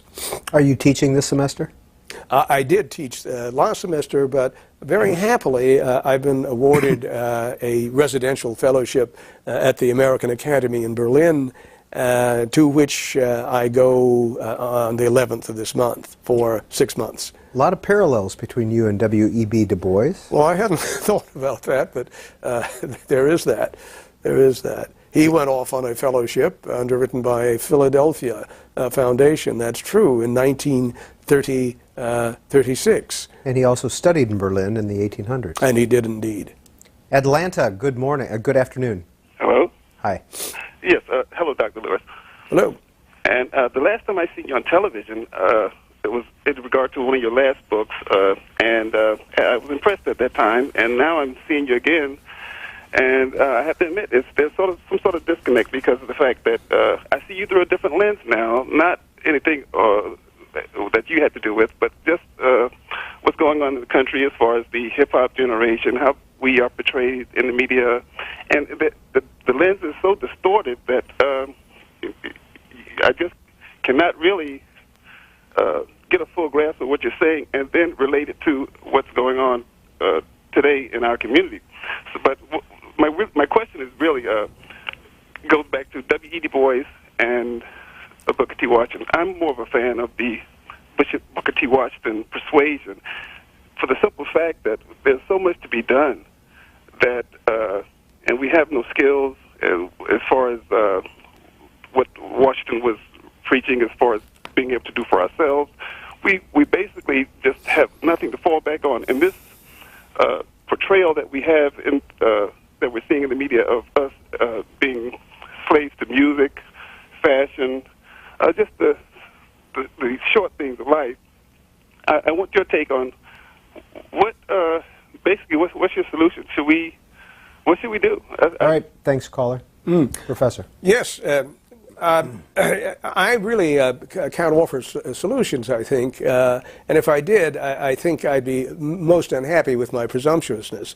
I share your concern about the representation of young African Americans and the hip-hop controversy and the way in which Hollywood does not seem much to follow the reality of the situation in the lives of most people.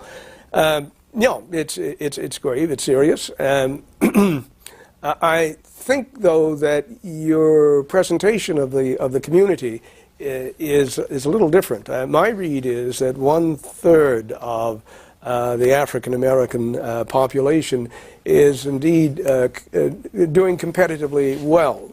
And another third is, like most Americans, hanging on by its fingernails, doing its very best, being the best citizens it can be. And then we have a third, which is very much beleaguered and has had the underpinnings removed from it since the Reagan years. And this is a situation that requires, again, a political agenda. And one looks for its emergence at this time as we head into this decisive election. Some seem to see the promise of the agenda that you would second or applaud in one candidate. John Edwards, it seemed, that was his mantra, the other America, the Americans who are not doing so well. Hillary Clinton seems to have an agenda which will fix things, and then we have a man who speaks of change. So we have lots of choices there, and all I can say is we'd all better monitor what's being said, hold these people's feet to the fire, vote, and cross our fingers as we go into, as I do fear, and no wisdom there, a serious economic downturn. Anything else is reading the crystal ball. If you are a fan of Booker T. Washington, are you automatically anti-W.E.B. Du Bois? Intellectually, there's no need to be. That is, you can triangulate those positions, I think, as Du Bois himself did, because by, 1923, 25, he began to accommodate many of the programs of the Washington group, and to say that indeed there had been a shrillness in their debate which had obscured some very, very positive and substantial programs of the Bookerites.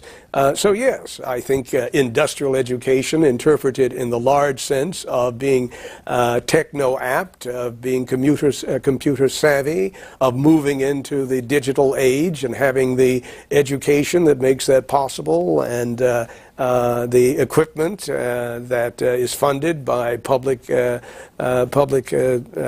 education, that all of that is something that you would say the Booker Washington people would applaud. On the other hand, I think it's also important that you have the arts prized in the curriculum, and that politics and the history of the country be underscored and probed. So this dichotomy is a dichotomy which has been real, in fact, but intellectually can be adjudicated. Tucson, Arizona. Hello. Hi. Hi, Mr. Lewis. Hello. I'm a first-time caller to C-SPAN. I'm calling from Tucson, Arizona. And first I would like to ask you, do you believe that W. Du Bois was what you would consider an activist intellectual, in the sense that he was actively engaged in the struggle? The answer is already yes, indeed. Now, your question seems to have a little edge of skepticism to it, and I suppose I would read in that, can a person who writes books really be substantively engaged in the kinesis of social change? Was he out there marching? Was he in back rooms pressing points? That sort of thing. Maybe less so, but I think ideas in action would certainly be a description of Du Bois's life. Richmond, Virginia, you're on with David Levering Lewis. Yes, sir. Could you talk about Du Bois's feelings towards Woodrow Wilson? And also, did he ever express an opinion about existentialist philosophy as perhaps a vehicle for black self-fulfillment? Thank you. Well, I'll take Woodrow Wilson. Rather uncomplimentary. As you probably know, Du Bois abandoned the Socialist Party in 1912 and voted for Woodrow Wilson. He made a cynical gamble here that since the election was bound to be close, he thought, and since Wilson also was an intellectual, that Wilson would see the wisdom of the Du Bois agenda of the NAACP. And indeed, mistakenly, he believed he'd gotten a commitment out of New Jersey, out of Trenton. Wilson later said that was misconstrued. In any case, that led to Du Bois's mounting impatience with Woodrow Wilson, as under his administration, the federal bureaucracy was racially segregated as never before it had been. And indeed, with the steady drumbeat of lynchings, Wilson remained mute until finally, belatedly, he spoke. Well, of course, that enraged Du Bois. They sailed together, you know, boats apart, to Versailles. Woodrow Wilson on the presidential ship, and Du Bois with the press corps. And it's interesting that both men brought to Europe an agenda to reform the world. Woodrow Wilson's 14 points, and Du Bois brought his Pan-Africanist scheme. And of course, he petitioned the Panjandrums at Versailles to be allowed to speak or to participate in the grand deliberations there. Clemenceau, winking, disliking Wilson as much as Du Bois did, gave Du Bois a bully pulpit in Paris for the first Pan-African Congress. And so that's just a parallel between these two intellectuals who had grand designs on making the world better, but didn't want to speak to each other after a point in time. In a more macro sense, how did World War I change the African-American experience here in the States? by being grievously disappointing, and so making the Harlem Renaissance a necessity. It was clear that there were not going to be in employment, in housing, in education, the changes that people went into the war hoping would occur as the result of the great sacrifice that African American men made on the fields of France. And so there was a shift to cultural agency as an attempt to change the way in which African Americans were perceived and the way in which their contribution could enhance American society. It led to something called the New Negro, and that is to say an impatience with the stand-pat approach that was represented largely by Booker Washington, and to a radicalizing of part of the community. And there are two examples of that. One, the Marcus Garvey movement, which had an extraordinary traction in the community. Many, perhaps more percentage-wise of Garveyites were West Indians than Native Americans, but nonetheless it was one of the great movements, popular movements of the 20th century. And then at the same time you had a receptivity to socialism as represented by A. Philip Randolph, the young A. Philip Randolph, and the movement that he finally led into a organized labor agenda. Who was Marcus Garvey? Marcus Garvey was a Jamaican who came to the United States in 1916-17, and in no time at all, through the agency of his Universal Negro Improvement Association, had garnered the membership and the dollars of perhaps 500,000 or maybe more than 1 million people of color who rallied to his cause, which was one of you could call it black Zionism. It's been thought that the Garvey movement indeed called for the out-migration of all people of color to Africa. Not so. It would have frightened the Africans to death, by the way. It was indeed to recognize the importance of Africa and to establish in strategic places in Africa, on the continent, a kind of vanguard of technical assistance and political agitation, which would lead eventually to the overthrow or the reduction of the colonial emprise upon the continent. Queens, New York. You're on the air with David Levering Lewis. David Levering Lewis. Go ahead. Yes, hello. Hello. Hi, hello, Mr. Lewis. How are you? Holding up, thank you. I have a question about your European history studies. I know that you have sort of a bias to European history because of your love of it, but I want to know, do you think there was sort of any wrong they did in colonializing Africa? You seem to have more of an intellectual view of it, not so much that they did a lot of wrong, because they were a civilized continent and they were fine by themselves in terms of how they were conducting their lives. Well, I think I would answer that question really with a vigorous affirmative. Yes, I do. It's not just a book, to speak, of course, of the Race to Bashota, a book about ideas. The subtitle of it is African Resistance in the Scramble for Africa. And I take that resistance to have manifested itself on the ground in terms of organized attempts to slow in various parts of Africa the progress of European dominion. And so I do it rather ambitiously, both in West Africa and in Central Africa and in East Africa, not so much in South Africa, and I do not. So yes, I think I would say that's what I tried to do. Let me know if you think I succeeded. We have 1 hour left with our guest David Levering Lewis, who is down here to do our in-depth program for the month of February. Every Sunday, the first Sunday of every month, is in-depth, 3 hours, one author. Here are David Levering Lewis's books. This, of course, is the two-part W.E.B. Du Bois biography. He won a Pulitzer for both of these. This one came out in 1994. This one came out in 2000, 2 Pulitzer Prizes for those. When Harlem Was in Vogue, The Race to Fashoda, Colonialism and African Resistance. King, a biography, came out in 1970.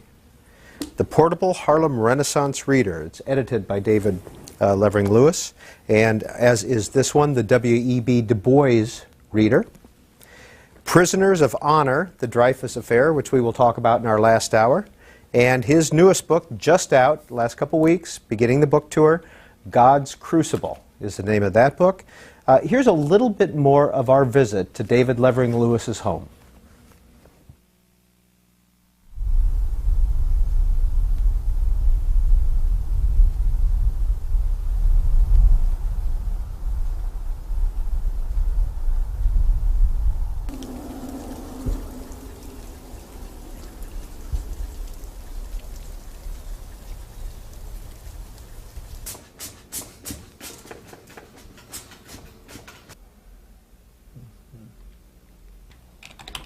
These books over here, you mentioned before that these were, this is what you used for this recent book. Yes, yeah, pretty much. What's not in the library at Bois, New York Public, or at the New York Public Library in the Judaica or Orientalia is here in the form of monographs.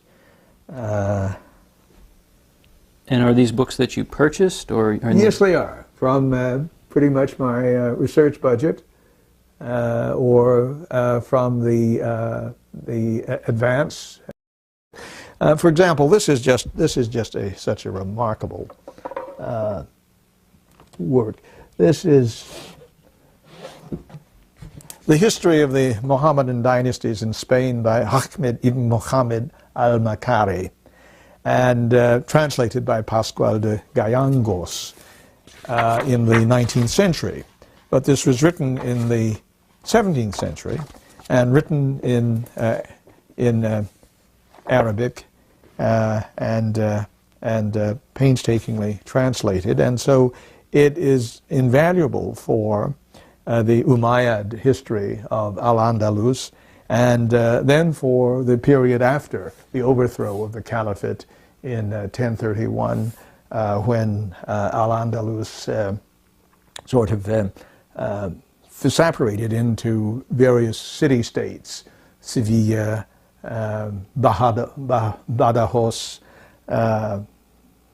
Toledo, Granada, Almeria, and so on.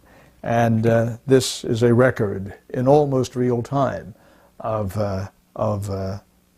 that history. Using that book as an example, how did you use it? How much of it did you read, and did you take notes into your notebooks for that? In this case, actually, you'll find marginalia in the book, the volumes themselves. I used it quite extensively. But the citation, it's ample. It's amply cited. But so much of it was the conversations recreated, supposed conversations of the dramatis personae. And one is a little skeptical that those conversations actually took place as given. And so I might just take a bit, and but the note would indicate that that it probably represents an event or a decision, but that the actual conversation has been, to some extent, recreated. Now that you have this collection of books for your last project, what will happen to these? Well, my wife would ask that question. She would say, where do these books go? from my perspective, they go in, they will stay, and the next library for the next book will probably have to have a bookcase built over there. I'm loath to take leave of books, and I have probably about 5,000 between here, Manhattan, and my office at NYU. At some point, when senescence or other things take me away from writing books, then I'll be less proprietary about them and be willing to winnow the collections. But for the present, they are such a part of me that the idea of saying goodbye to them would just be extremely painful. Earlier you showed me a drawing on the wall here. This ran in the New York Review of Books, a review of volume 2 of Du Bois, and it was an illustration done by David Levine. It is just wonderful, as illustrations by David Levine are, in that they evoke the personality to perfection, unfailingly. And this is Du Bois in the flesh.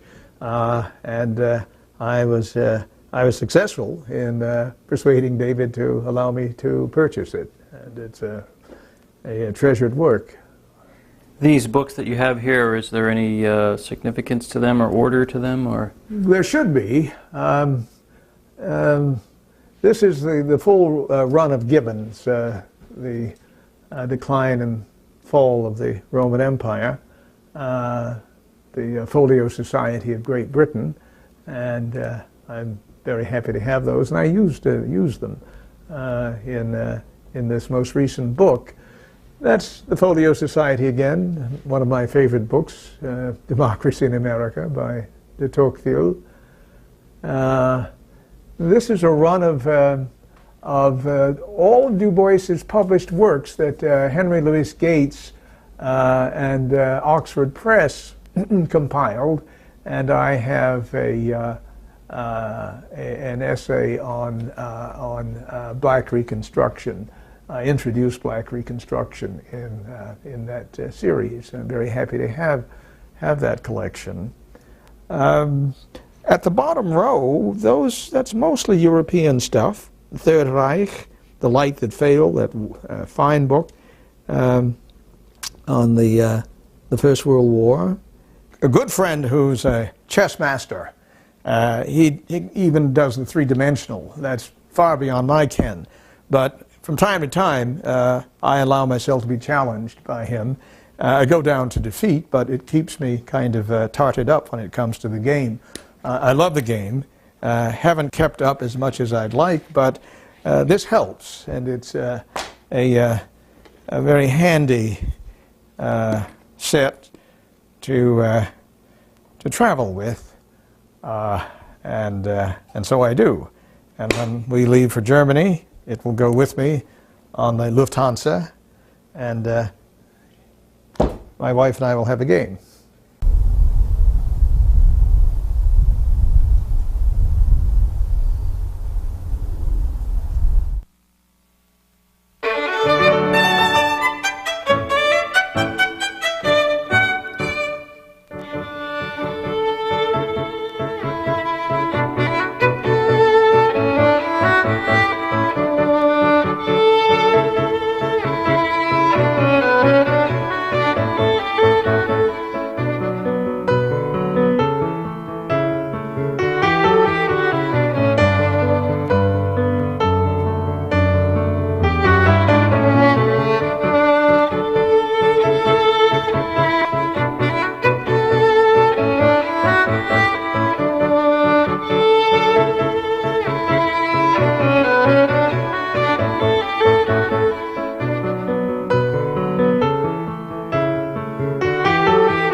In Depth is back live with David Levering Lewis. We just looked at some of your favorite writers, Doctor, and one of them was Kevin Phillips. Why is that? The book, The Emerging Republican Majority, seemed to me to put an analytical finger on what was happening in the country that was, for some of us liberals, peculiar. A peculiar phenomenon. And that was, I suppose, the short of it was this melding of plutocracy and populism.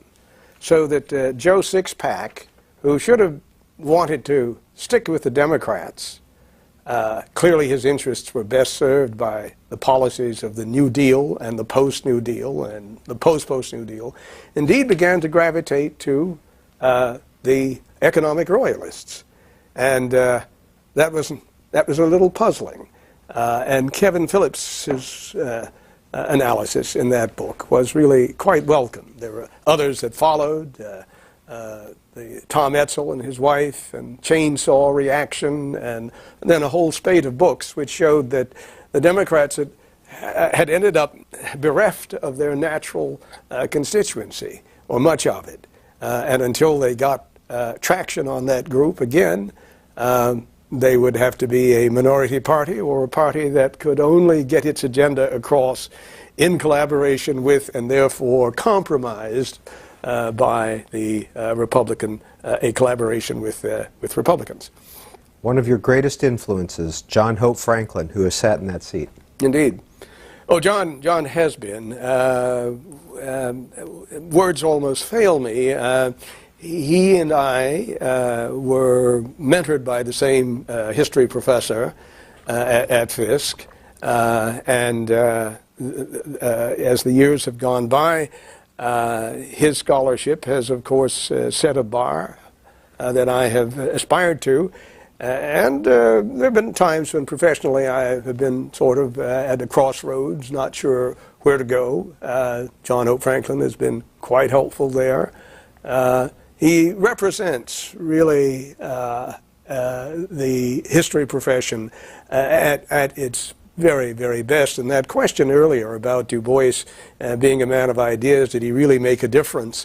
John Hope Franklin is a man of scholarship who has made a difference. And when I had to bring an appreciation of him at his 85th birthday at Duke University, and I had then to really research his life better than I then knew, and his role in the scholarship that informed Brown versus Board of Education was, of course, quite decisive.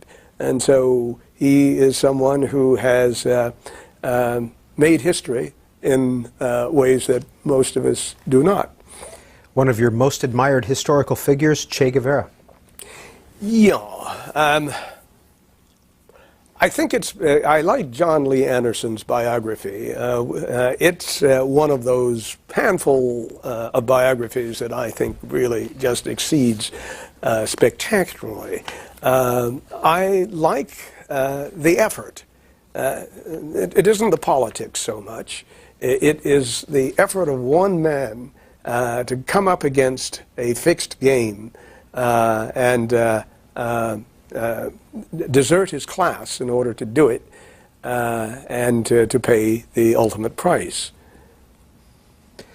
Back to your phone calls for David Levering Lewis, Tacoma, Washington. You're on the air. Good afternoon, Professor Lewis. Dr. Good afternoon. First of all, congratulations. Very seldom a well-written life is almost as rare as a well-spent one, and seldom do they meet, but in your case they have. In a continuum, Francis says that historical research is seldom free of lies, but the key is whether you loved or hated your subject at one end. And then we got Mark Twain, who says they talk about the suit, the buttons, but seldom about the man. Mm-hmm. So if researching history is a Rorschach test of a biographer, what does your biography reveal about yourself? Thank you, caller. And I agree that Amy Child's book on empire is just a wonderful book. Thank you, caller. Yes. Have we mentioned the Amy Chua book? We ran it. I see. That's one of the books you're currently reading. It's a terrific book. It certainly is. It's so smart and might even be right. So it's really a delight. What does the craft of biography reveal about the biographer is the question. About you specifically. About me specifically.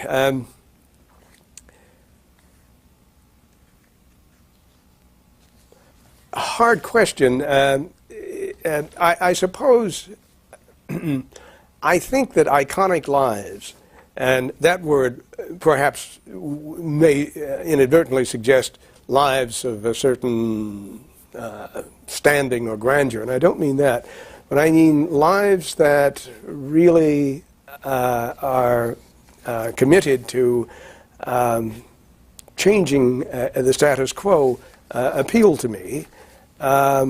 History moves along kind of in a groove, and it'll keep going in those directions until there's a declivity, a speed bump, a derailment, a catastrophe. That seems to be the way things work.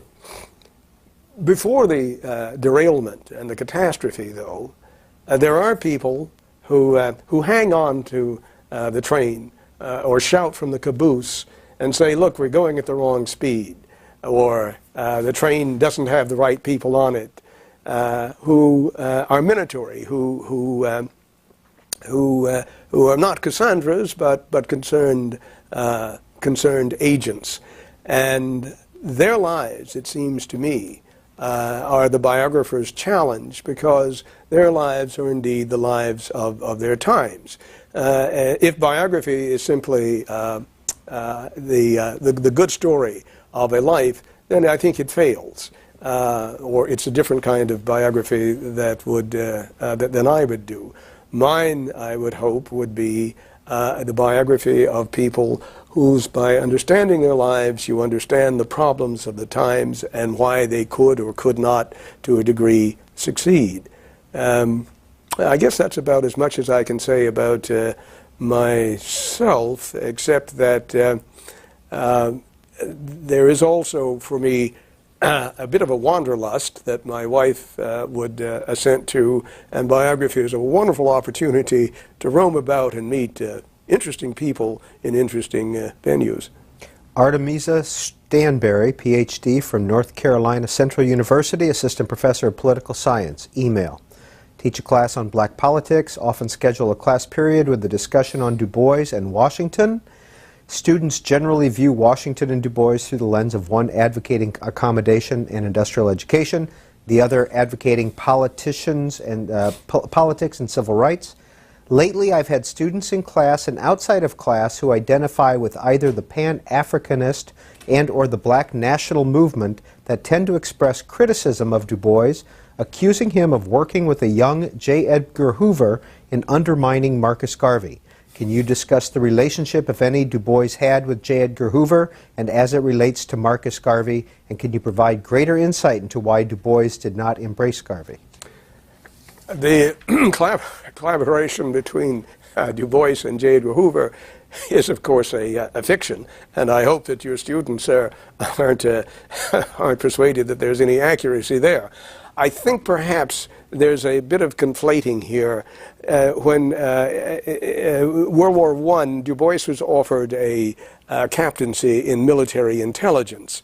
That didn't happen, a rather controversial moment in his career.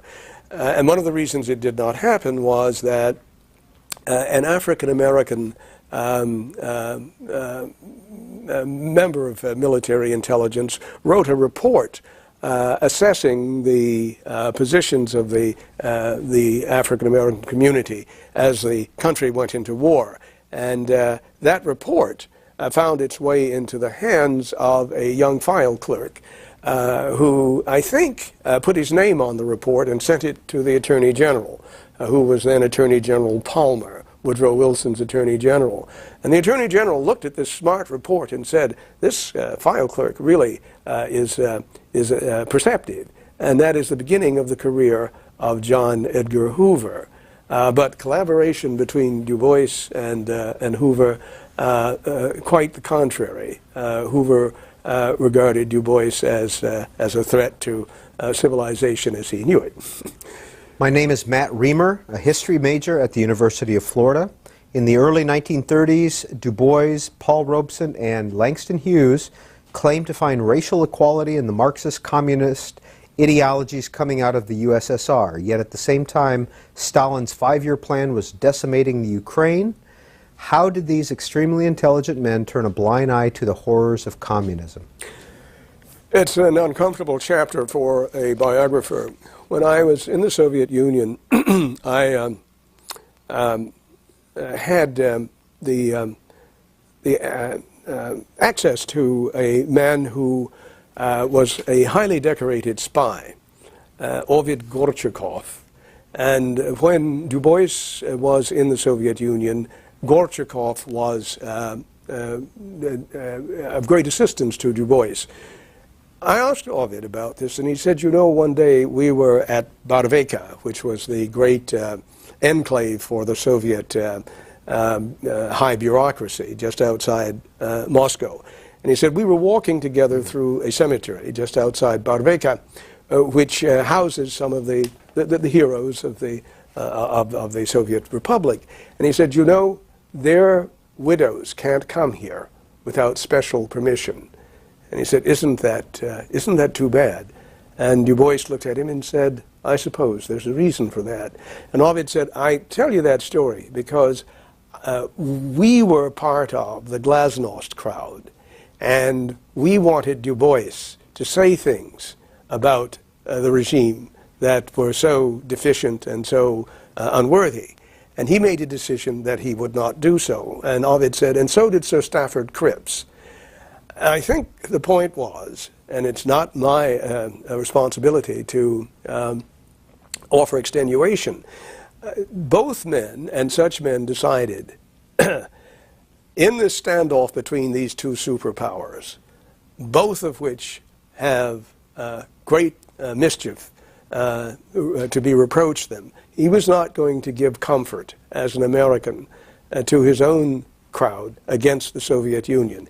He thought his function was to stand as the acerbic critic of his own country, unable and unwilling to live up to its better self, as in Du Bois's Calvinist view of things was its obligation. And so that's what he was going to do. In fact, he said at one point, you know, let's look at the balance of history. We have what? We have the Atlantic slave trade. That's 15 million gone. Then we have the scramble for Africa. And then we have Leopold. That's tens of millions, too, implicated. And then we have two civil wars in Europe. Am I going to find that what this Soviet experiment is up to is so appalling that I will forget my own country's history? I think not. Now, that makes me very uncomfortable, but I think that is the rationale at play there. Orlando, Florida. Yes, Professor Lewis, this has been a wonderful discussion. Our country is on the brink of making history if Senator Obama is our next president. My question is, given the strong divisions in our country today and our background of slavery and racism, which still exist, do you think that electing an African-American president would not only help to unite us as a people, but regain the respect that we've lost from the world community? Thank you, caller. I'm Senator Obama, and I approve that message. There's much in what you say. What we want to be assured of, though, is that we're not going through a kind of ritual of contrition where a brown face turned to the world will regain for us the respect of the world and make our dealings with that world more efficacious. And so I think we have to wait there's lots that's going to happen between now and November. This is the most exciting election, one of the most exciting campaigns in American history. It is indeed a campaign in which history is being made, and as a historian, I'm just panting and concerned. I think maybe I would just say that it is time for a major change in the way the country deals with its problems, and we'll see who best fits that objective. Professor Lewis, my name is Theodore A. Harris. I'm a visual artist whose collages and Amiri Baraka's critique of them were published in the same issue of Black Renaissance Noir, 2002, which your essay also appeared entitled Two Responses to American Exceptionalism, Du Bois and Martin Luther King Jr. My question is, what do you think of the influence Du Bois has had on Amiri Baraka's life and writing? I'm afraid I'm going to have to profess uncertainty of detail here. It's a very good question. I don't think on this Sunday I have the wherewithal to answer it usefully, but thank you for the question. San Francisco, good afternoon. Hello, Dr. Lewis. I'm curious to know if you listen to music when you write, and what kind of music do you listen to, or what do you find inspiring? I do. I listen to one of the classical music stations, of which we have fewer and fewer. I have a very good one in Dutchess County, and when I'm in the city, I think WQXR is useful. I tend to run to classical music and to some of the newer stuff. Elliott Carter is okay. And Michael Torkey I very much like, and they're very different. I'm one of those people who can write with music in the background. It doesn't bother me at all. And then there are the old chestnuts. I mean, a little Wagner and lots of Mahler. Mahler is very good for writing.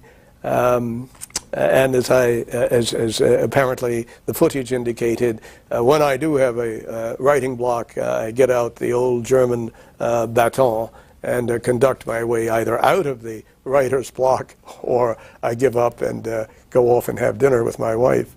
What was it like to be a college student at age 15? To be in a situation in which you probably don't grow up as other people do as fast.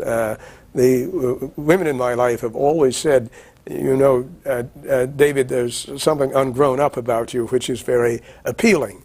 And I take it that means a kind of social innocence. You don't quite have the experiences that you, in that kind of hothouse of being 15 years old with lots of smart people taking themselves much too seriously.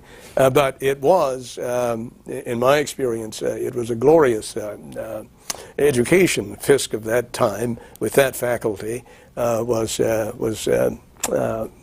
superb. And it was the kind of liberal arts education that too many students these days can't, even in the elite universities, afford to have, because of the debt they carry, because of the pressure to have an early commitment to make money, or to go into communications or into filmmaking, that sort of thing. So it was worthwhile, even with the immaturity. What was Nashville like for you in 1950-51 when you were there?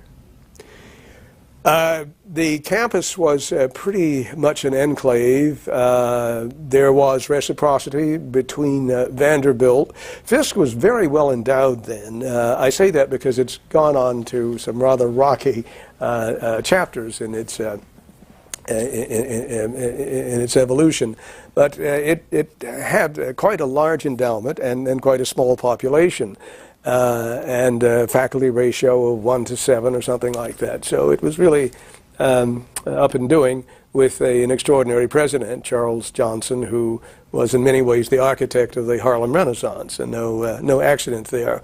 And we had something called the International Student Center, and that introduced to much of the United States, and certainly to the South, and certainly to Nashville, foreign films. And so the Nouvelle Vague came to Fisk, and Vanderbilt came to Fisk to see those things. And so there was that kind of interaction. And the lecture series at Fisk was quite commanding. I have not yet seen the Great Debate. I certainly do. Apparently, it's really a great treat and a significant film. But debate at Fisk was part of the experience. Oxford came, one debated, so it was rich. Occasionally, we would challenge the segregationist ordinances, and usually one would simply speak French, and that took care of it in Nashville. San Diego, good afternoon. Good morning, Dr. Levering. You are very inspirational. I appreciate your discussion this morning. I wanted to ask quick questions. An earlier caller from Connecticut referred to maybe a rather dilettante or lack of depth in intellectual studies among African Americans, and I wonder if you could address that. And then two other brief topics, your origins in terms of your family tree, and maybe a little bit about your future plans in terms of books, teachings, or other. Thank you very much. Thank you, caller. Well, you know, I can only join the chorus in my concern about young men and women of color, and all young men and women of color, and the depth of their engagement in history and in politics and in the stuff of the social contract.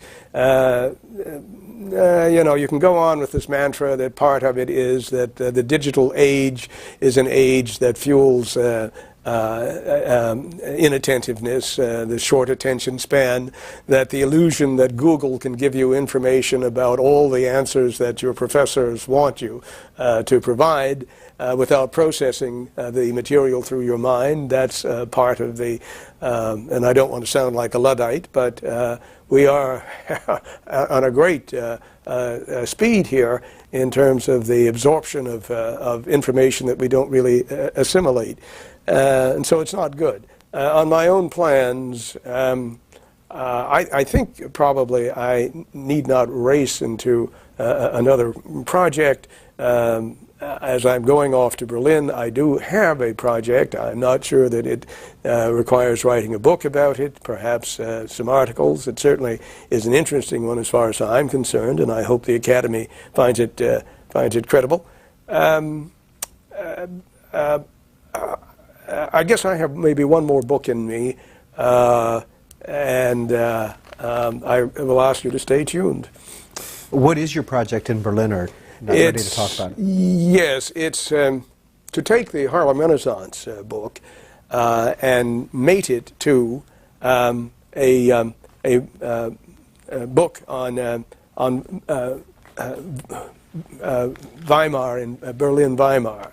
In other words, it's Renaissance Harlem and Weimar Berlin, which take place in the same time span, 1919 to 1933, and here we have the Harlem Renaissance in the same time frame, motored by similar populations, by progressives, by socialists, by Jews, by gays, by this whole population wanting to move into modernity. And with the Harlem Renaissance, you have these young men and women using modernity in order to achieve citizenship.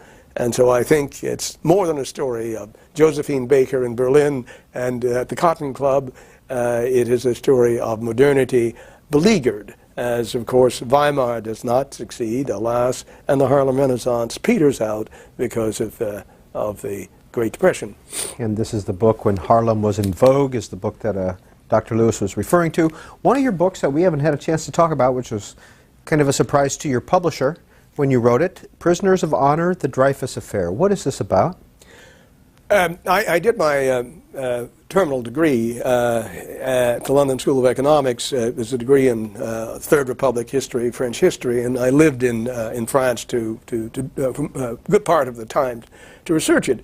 And I became aware when I finished my dissertation, which had nothing to do with the Dreyfus case, that there was this archive, this military archive, unaccessed to do with the Dreyfus case. So when I finished the King book, I went back to that lead.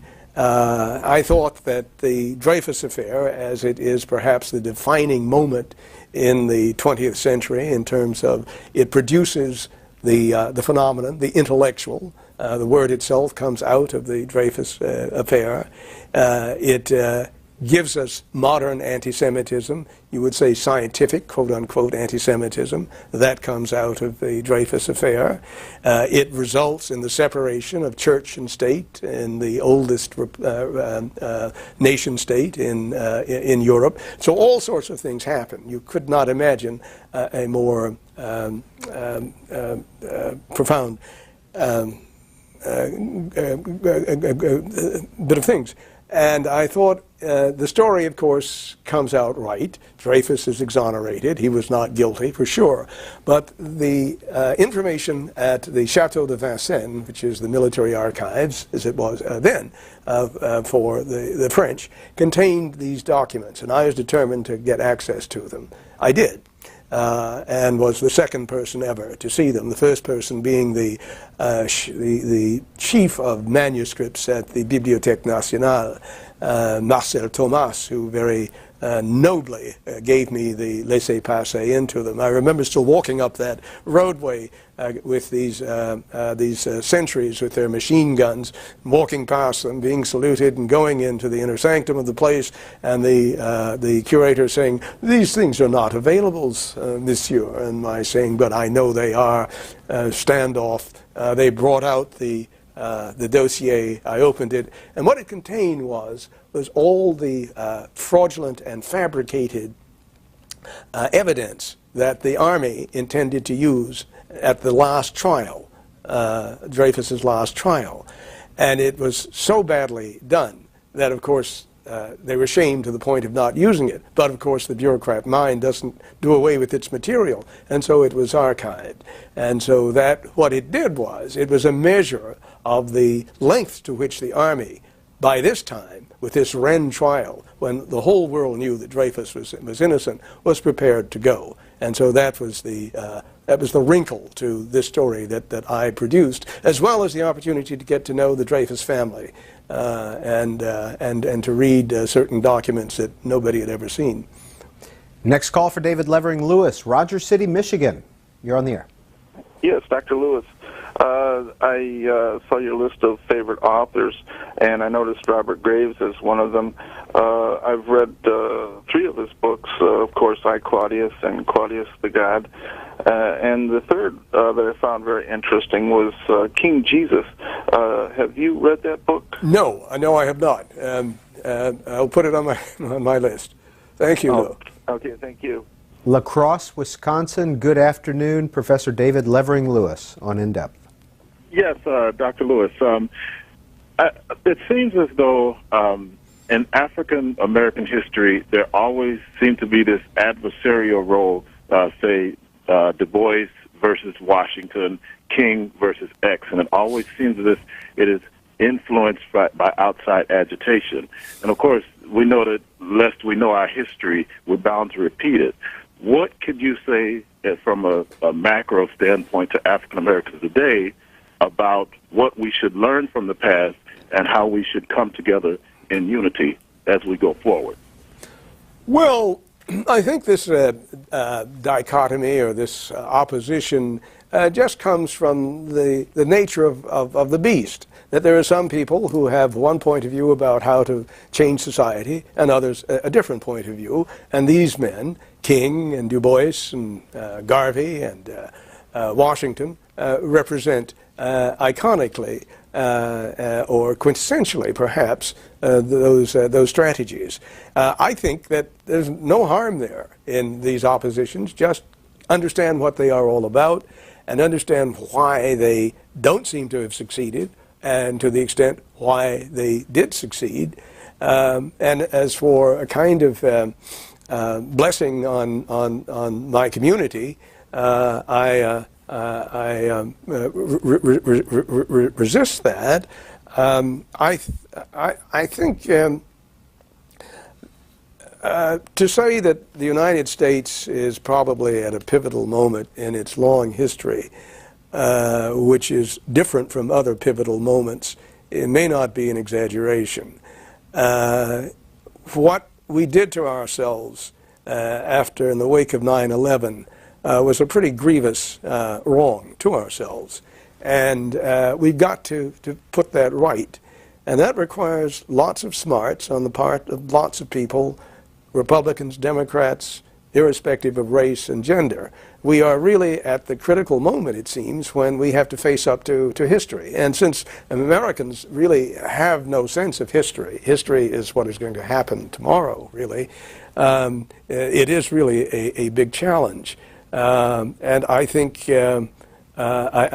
we may just get through it, and if we don't, we'll have ourselves to blame. Denver, good afternoon. Good afternoon. Thank you for taking my call. I was going to ask the professor what he considered to be the three greatest Muslim contributions to European culture, and how does he think that Du Bois would go about teaching us to accept and value the contributions of other cultures rather than to fight against them? Well, he certainly was accepting of all cultures. Indeed, that was, I think, the essence of Du Bois. So he'd have no problem there. This is a sort of three contributions of Islam. Well, there have been so many. I would say the recuperation of the knowledge and of classical antiquity, and enhancing it and passing it along to what becomes the European Renaissance. I suppose the achievement in Iberia is quite important, now being acknowledged by the Spanish people after a long period of denial and Reconquista condemnation of the experience of Islam in Iberia. I suppose also we should remember, it's hard to remember it perhaps, but that Islam is a religion in which the Quran commands the respect of other religions. The fact that many Muslims ignore that imperative does not, I think, take away from the fact that we've got some scripture there in the Quran that is pretty handy for arguments about tolerance and collaboration.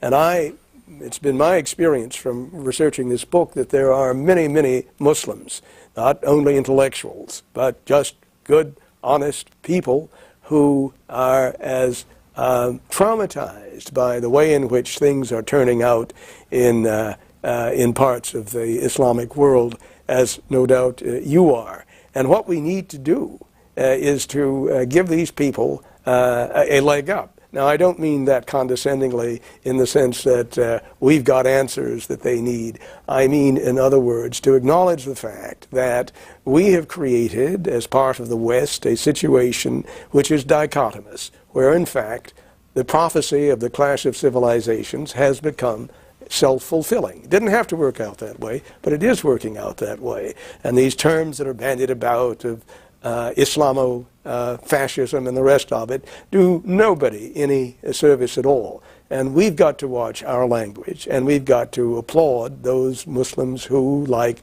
Tariq Ramadan, the grandson of the founder of the Muslim Brotherhood, and others, I could rattle off a number, we have to give them a forum. And finally, we have to get out of the Middle East. Otherwise, these people will continue to reach for the scriptures that Muhammad himself would say, I didn't have that quite in mind. In God's Crucible, you do a kind of a mini history of Muhammad in there also, and he was rather controversial when he came on the scene. He was. These personalities who appear and create world historic religions are not easy characters always. He fits that mold indeed. Who was his wife? His wife was Khadija. She was a very successful businesswoman, quite rare in that part of the world, and indeed rare in the world anywhere. She was older than he by about 15 years, if I recall right, and it was she who proposed to him. And it was really a golden opportunity because his means were pretty modest. So as a young man on the make, this was a fortuitous union. And it's interesting that he could have simply have been quite satisfied being part of the Quraysh, the ruling oligarchy of Mecca, managing his camel caravans off to Palestine and Syria, rising in the hierarchy. Instead, though, we find him outside the city in the hillside caves in Hira, and finally comes that noetic moment, Ramadan 610, when he thinks God speaks to him through the angel Gabriel, and we're off and running. Joe Burns, Santa Clara, California. What is your opinion of the Eric Foner history of the Reconstruction period, and what is your favorite book or books on the Reconstruction period? Among the favorites are Eric Foner's Reconstruction. I think Eric would not take it amiss if I said that it is in many ways an updating of and a working through of much that Du Bois placed in his Black Reconstruction. Kenneth Stamp, that bibliography, as we make our way towards a revision of the historiography and worked our way out of what was called the Dunning School of Reconstruction, there are many, many books to applaud. John Hope Franklin, again, his book on Reconstruction, I think I would add to that bibliography of revisionist Reconstruction books that I commend. About 15 minutes left with our in-depth guest for this month. Norfolk, Virginia, you're on the air. Hello, Dr. Lewis. Hello. Yes, I was wanting to ask two quick questions. One is, do you feel that Dr. Cornel West and Dr. Michael Eric Dyson, public intellectuals, follow in the Du Bois intellectual tradition? And as an African-American historian, scholar, do you feel a particular pressure to write on historical subjects from the prism of Africans or African Americans? For instance, I've asked this of women historians. Do they feel a certain pressure that they must write on women subjects? And those are my two questions. Okay. Well, I think the answer to your second question is reflected in the titles that have been cited here. Some are on African American topics, and some are not. So I have not had that kind of pressure to be in a box, as it were.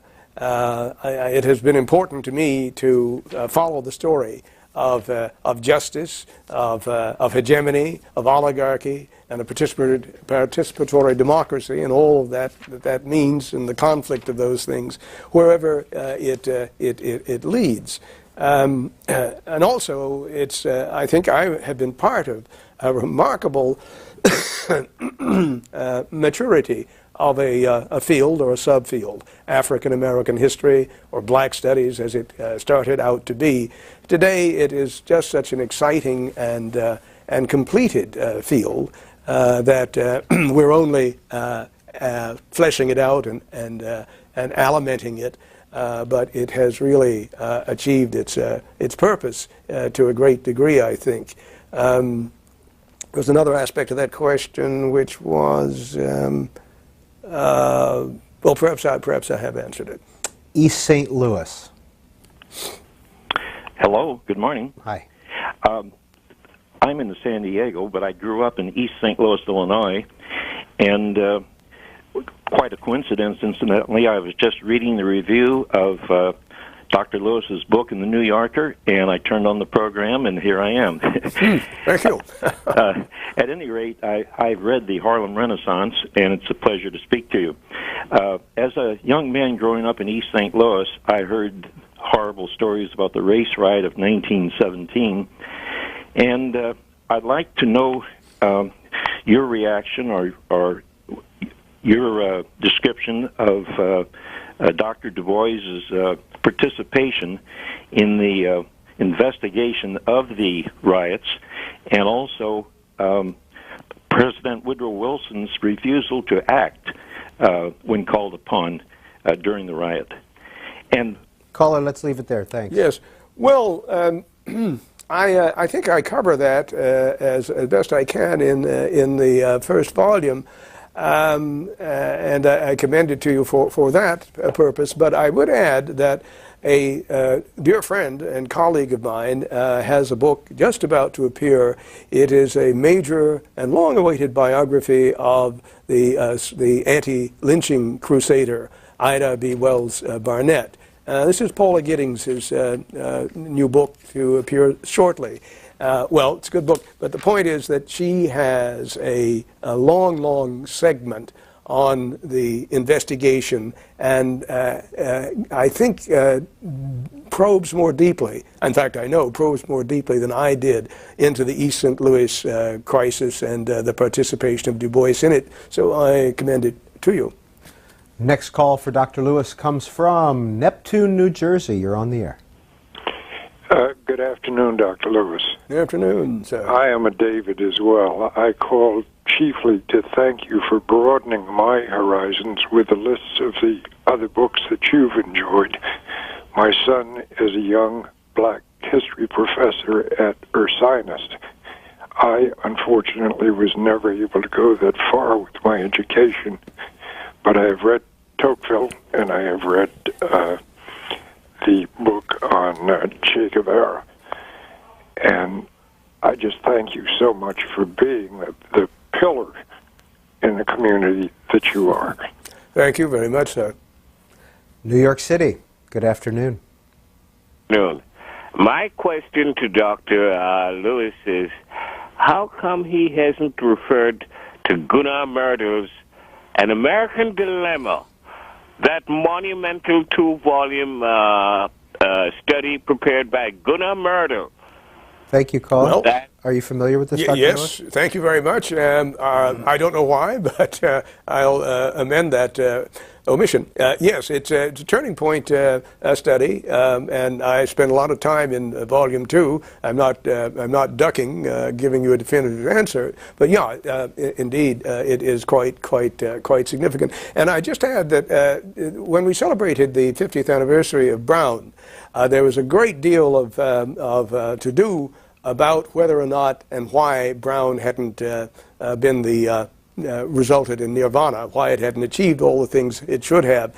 And a number of scholars said that it was flawed conceptually, and they blamed Gunnar Myrdal.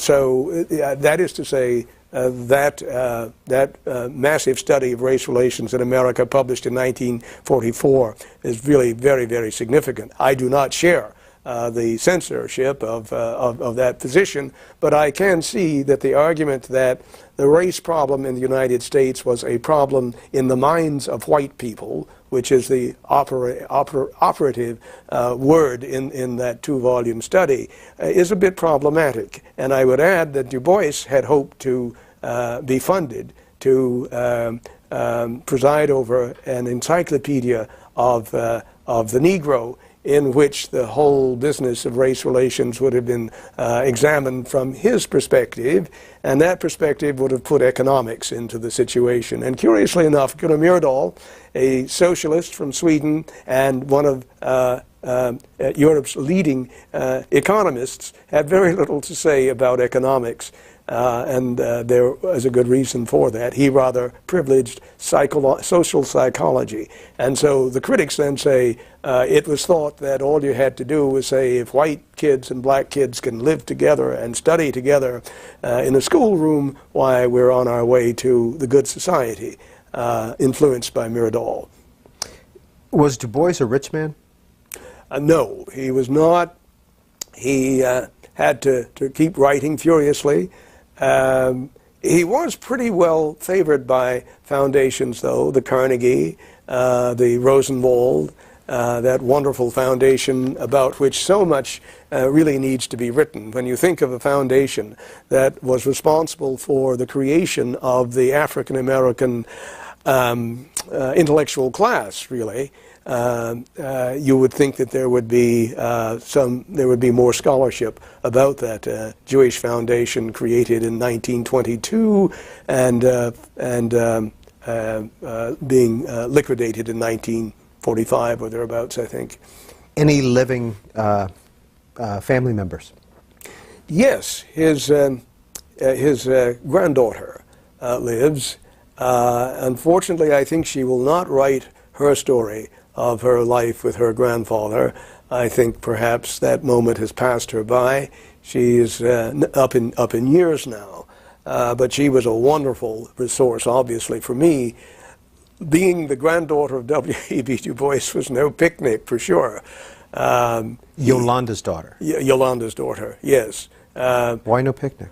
Well, young and wanting to make her own life, she went off one time to a youth conference in Czechoslovakia, and she fell in love with a young Czechoslovak filmmaker, and she informed her grandfather, and he asked Khrushchev and members of the Presidium to vet this young man. So the young man disappeared, and the romance went nowhere. But it was typical of being the granddaughter of one of the world's great men. You just don't have a love affair that is not monitored by serious and grave men. San Diego, you're the last call for David Levering Lewis. Well, hello. Among African Americans today, there seems to be such a emphasis on careers in sports and entertainment over more useful paths, and I think, is this holding back the African American movement? Thank you, Colin. That's a good question. Look, it's remarkable, the performance in athletics, isn't it? And the only drawback, or there may be several downsides, but one of them is clearly the amount of preparation for life after a stellar performance as a football player or a basketball player. And we have enough examples of the dismal preparation for life after celebrity to be concerned, and also the image of easy success on the court or easy success on the football field. What that does to inner city youth is, of course, legitimate concern. It is. We should talk about it. We should write about it. But the main thing is we should give the inner city youth an educational experience which allows them to put such options into perspective. Unfortunately, our 3 hours are up. David Levering Lewis, thank you so much for being on In Depth. Thank you so much for having me. And we want to show one more time. We want to sell some books here, so we want to show your books one more time.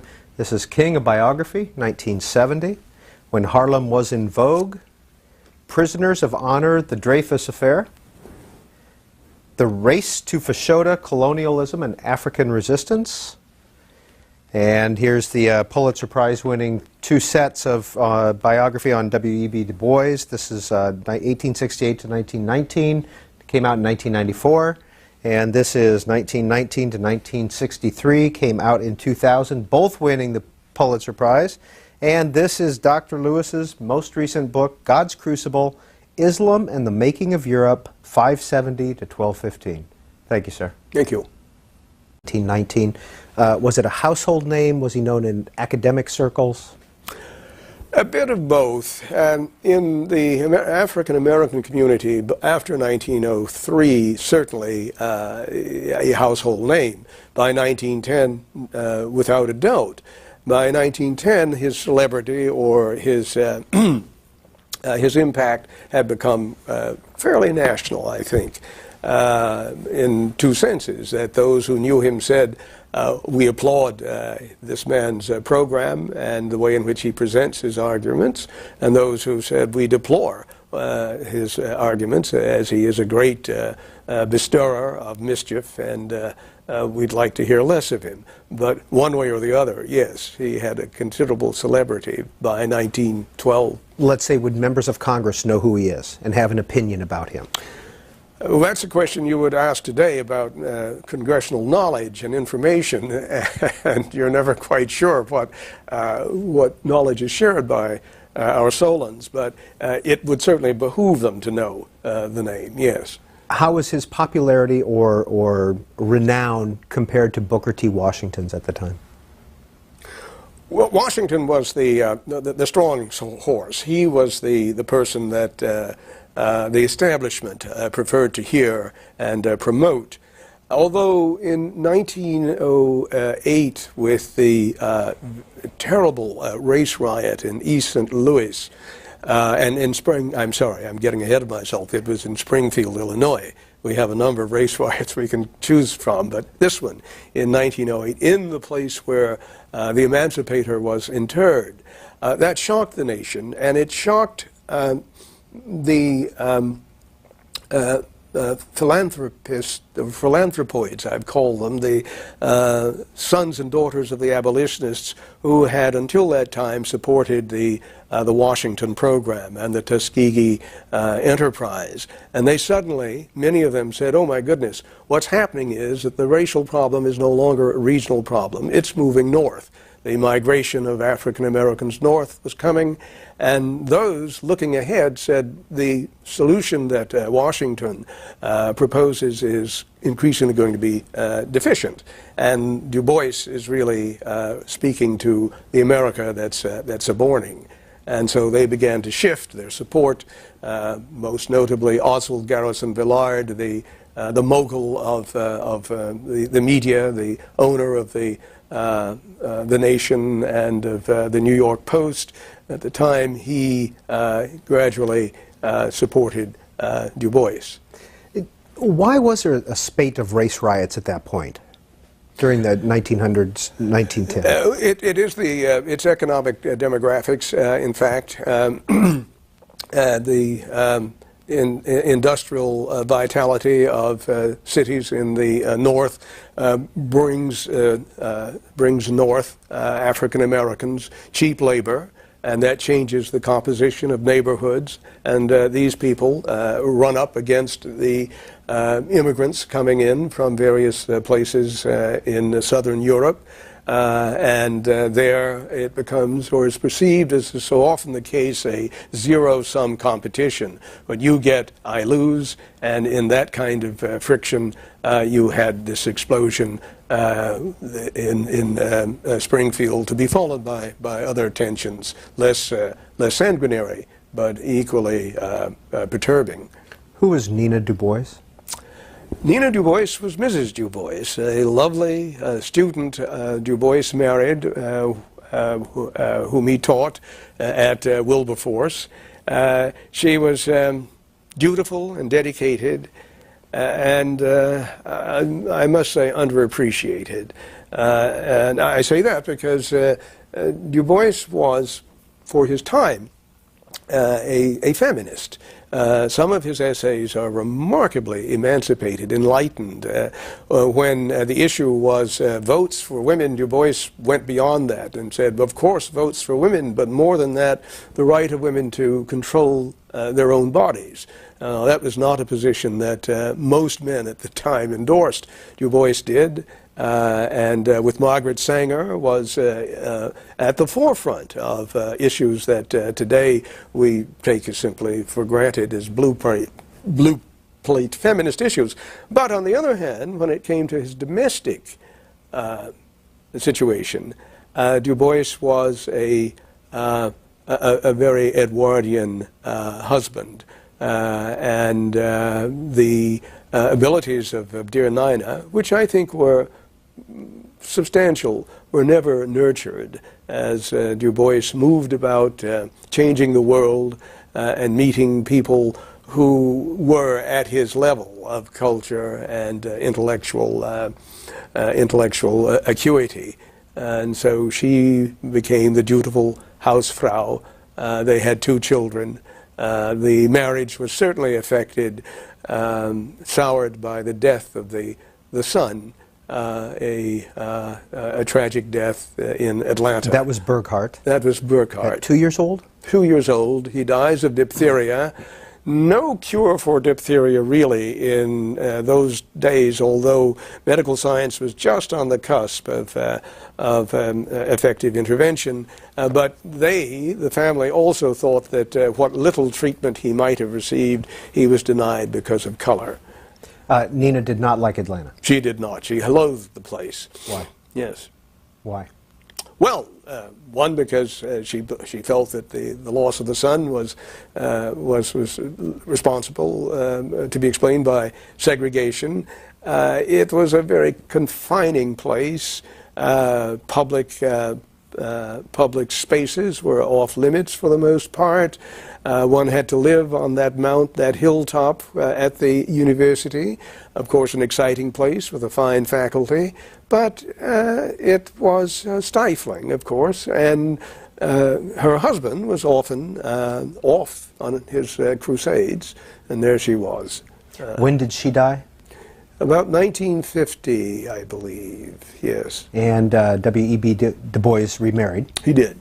He married a woman very much to his temperament, an intellectual, dynamic, very much a public figure, an author of many biographies, a dramatist, a graduate of Yale, and also politically very much far to the left. Mary. Was her name Mary Her Graham? name was, I'm having a senior moment. I think it was Mary Graham. Yes. And we're going to double check that. Here's a picture of W.E.B. Du Bois, the year he died, which it was 1963, and he was 95 years old at the time. And his wife is right there. His second wife is right there. This is taken in Ghana with the president and his wife. Oh yes, that's at a dinner. Yes, I think. Right. Mm-hmm. Mm-hmm. Final question before we go to calls. You divided this Shirley Graham Du Bois. I should Shirley. That's it. share that name with I don't know where I got our married. viewers. But you divided this biography into two parts, and both Pulitzer Prize winners. But the first part is from 1868 to 1919, and the second part 1919 to 1963. Why 1919? Candidly, because the biography began to overwhelm me. I had said rather imprudently to my publishing house, no problem, this is a single volume, it'll be hefty, but it can be done. As I got into it, I found that that was really much too ambitious and optimistic. And I thought, why not, indeed, propose a 2-volume work? The reception was at first one of consternation, for heaven's sake. And then, as my editor pondered, he thought, no, indeed, there's so much in that second life that indeed the attention span of the public will hold. In part, of course, the suggestion was prompted by the fact that we saw that the Soviet Union was beginning to loosen and crumble. And we were headed, when I made that decision, Glasnost was just coming online. And so that meant that one could actually spend time in the Soviet Union in ways that would not have been really productive earlier. And so for a combination of arguments, it was decided that to split the life in about the 50th year, since he lived just shy of a century, it made a lot of sense. Did it have anything to do with the end of World War II? World War I? 1919? That, of course, too, that as well. So you had a kind of a completion in a number of ways in 1919, 1920. And for those who may not know, why was it important to get into the archives of the former Soviet Union? Yes, Du Bois went to the Soviet Union in the late 1920s, and then he returned in the mid-1930s, and then he is founded, and we then are off in on a rather different trajectory. And How has Booker T. Washington been treated in history? Well, he comes and goes. He waxes and wanes, and there seems to be a correspondence between his prominence and the political culture of the time. I think when Republicans occupy the White House, I think he is more favorably looked upon, and the converse is true generally when Democrats occupy the White House. There's much more to the story than that, and I don't mean to suggest that his critics and his advocates are entirely reactive. My voice is a little creaky. But certainly the responses are impacted by the political dynamic of the quadrennial political dynamic, you might say. When did you meet W.E.B. Du Bois? I remembered the meeting as I got into the research for the book, and remembered that when I was in my teens, maybe 10, my father presented me, and I think that would be the word, to Du Bois at a meeting of a professional society meeting in Wilberforce, Ohio. And I do recall that he asked me a typically Du Boisian question, which was, what are you going to do with your life? And you were 12? I was 10 or 11 or 12. I have no idea what the answer was. But of course I say with some irony in the preface to the first volume that I now have the answer to the question. Which is? Which is to spend a part of my life in his life. Good afternoon and welcome to In Depth. Our guest is David Levering Lewis, author of about 8 books, editor of a couple more. These are the Pulitzer Prize winning volumes, W.E.B. Du Bois bios. Here's the first one, 1868 to 1919, Biography of a Race. And that was written in 1994. W.E.B. Du Bois, The Fight for Equality and the American Century, 1919 to 1963. In between these 2 volumes, he edited the W.E.B. Du Bois Reader, and that was in 1995. And he's not spent all his time writing about W.E.B. Du Bois, even though you can see a lot of it was spent doing that, but he's got several other books. His most recent is God's Crucible, Islam and the Making of Europe. There's also The Race to Fashoda, about colonization in Africa. Prisoner of Dishonor, The Dreyfus Affair. Prisoner of Honor. Prisoner of Honor, sorry about that. The Dreyfus Affair, When Harlem Was in Vogue. And there's also the portable Harlem Renaissance Reader that he edited, and in 1970, King, a Biography. What is the favorite book that you've written? Well, your favorite book? I think, like Du Bois, I reinvent my preferences as the years go by. I'm very fond of The Race to Fashoda, European colonialism and African resistance, and I am very fond of it. I think in terms of the having your pen just zip across the page as though you were operating a Ouija board, it would be When Harlem Was in Vogue. That seems to have written itself with a kind of Mercury movement. Yes, but my current book also has my full enthusiasm and endorsement. We want to put the numbers up on the screen. Dr. Lewis will be with us for the next 3 hours. We'll be discussing his work, some of the people that he's written about, and we want to get you involved. You can see the numbers now on your screen. 202 is the area code for all of our numbers. 585-3890 if you live in the East and Central time zones. 585-3891 for the Pacific and Mountain time zones. BookTV@cspan.org is our email address. Dr. Lewis, where are you currently teaching? I'm at New York University in the history department. I've been there since 2003. You were with Rutgers for Rutgers for a good part of my professional career, some 18 years on the other side of the Hudson. Yes, that was a good experience, a good run.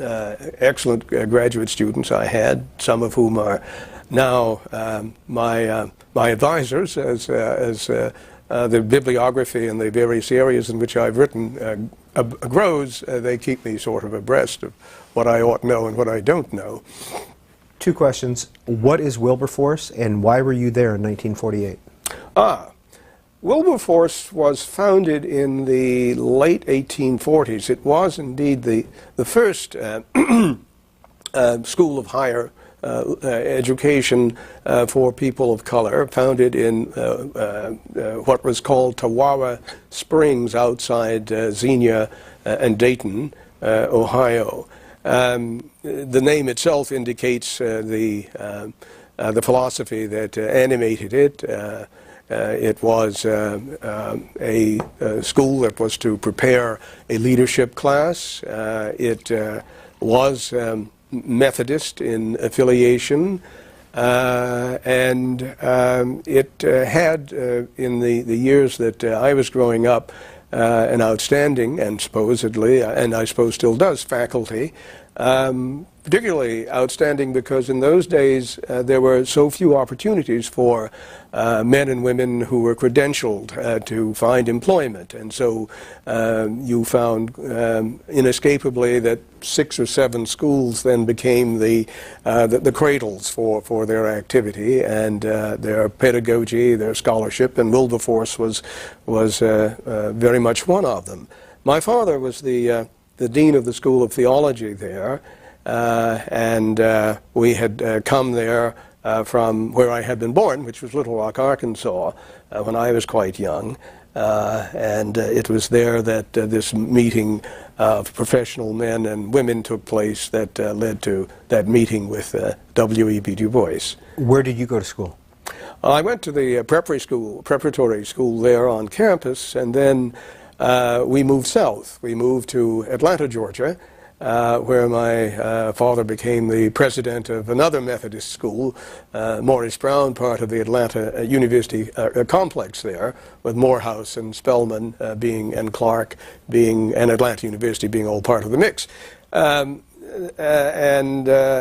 was not a good idea to go to school there in a place where one's dad was running the show, or where that kind of influence maybe was to be guarded against. And so I went off to, after a year in the public high school, Booker T. Washington High, I skipped the entering grade and then skipped the last grade. And so I had only 1 year of high school, and I went on to... You graduated at age 14. I graduated at age 14 and went on to Fisk. There was at age 14? 15? 15. I guess by the time I got there, I was 15. Fisk had something called an early entrance program funded in part by the Ford Foundation, very experimental. Indeed, I believe it's fair to say that the SAT examination, the model for it, was the examination to enter Fisk. It was highly competitive, subventioned. Students came with full fellowships, and you could finish in 3 years or 5. And that represented the influence of the Chicago paradigm that Robert Maynard Hutchins was famous for, where you proceeded at your own warp speed. I was a bit slow. It took me 4 years, and went on from there. Atlanta University, big W.E.B. Du Bois connection. Very much so. Du Bois made his mark there. He wrote one of the most important books in American historiography, certainly, Black Reconstruction in America, deeply animated by a Marxist interpretation, lens, which at the time was a bit controversial and troublesome. Today, surprisingly enough, it seems to be simply a very wise lens onto a critical moment in American history. How long did Dr. Du Bois teach there? He taught there at the beginning of his career in 1899 until 1910, and then he returned after he departed from the NAACP in great controversy to Atlanta University in 1933-34, and stayed there until the trustees asked him if he would kindly depart in 1944. He got a job offer from Tuskegee at one point? He from did. Booker T. Washington? Yes, and what might have happened, that offer from Tuskegee came just after he had accepted the offer to teach at Wilberforce. And being an honorable man, he had no thought of taking what might have been thought to be the better offer. And off he went to Wilberforce. Had he gone to Tuskegee, we would have had certainly a different dynamic at play. Dr. Lewis, how well known was W.E.B. Du Bois during this period, 1900 to, let's say, 19... David Levering Lewis. Who was William Edward Burghardt Du Bois? William Edward Burghardt Du Bois was a multifaceted American personality, a leading intellectual, one of, I think, the towering intellectuals of the 20th century.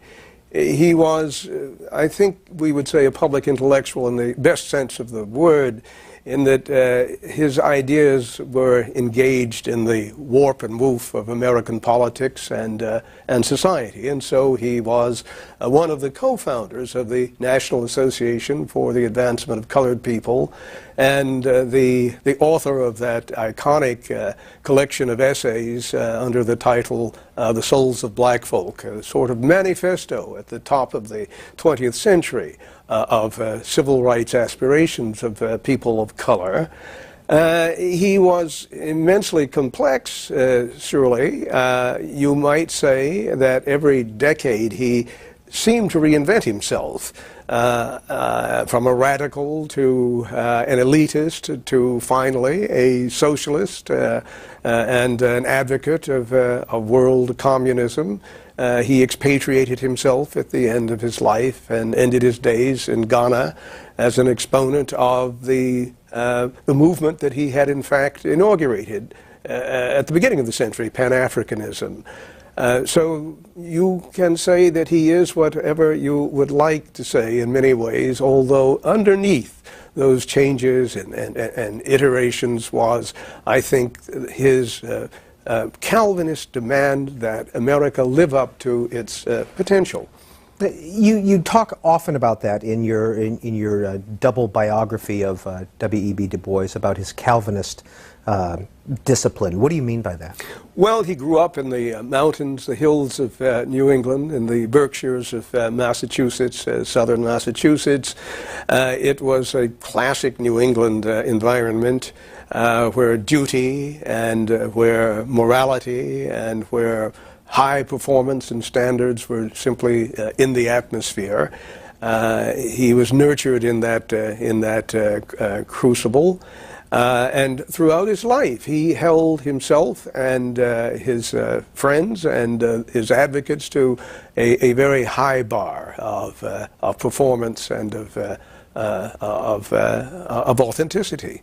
When did he really make the scene? When did he become well known? Yes, I think 1903. I think that was his star moment when, seemingly out of nowhere, came that collection of essays, The Souls of Black Folk. Highly controversial because at that time, the spokesperson for the African American community was the famous Booker T. Washington. And there was a kind of consensus that the racial problem in the United States had a solution.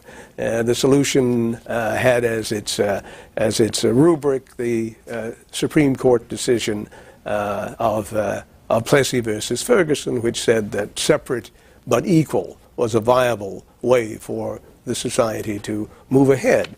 Du Bois vigorously dissented and critiqued Booker Washington quite famously, and said things like the problem of the 20th century will be the problem of the color line, a tagline that I think anyone knowing anything about Du Bois is familiar with.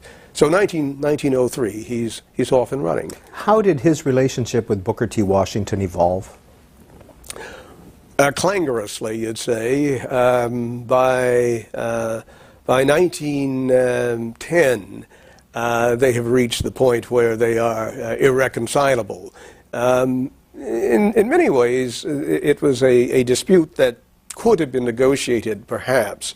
That is to say, there might have been an understanding on Du Bois's part that Washington, for better or worse, was speaking for a Southern situation which had some limits within which changes were possible, while he, Du Bois, was representing, as it were, the future, the industrial future, the North, which would increasingly inform the politics of the nation.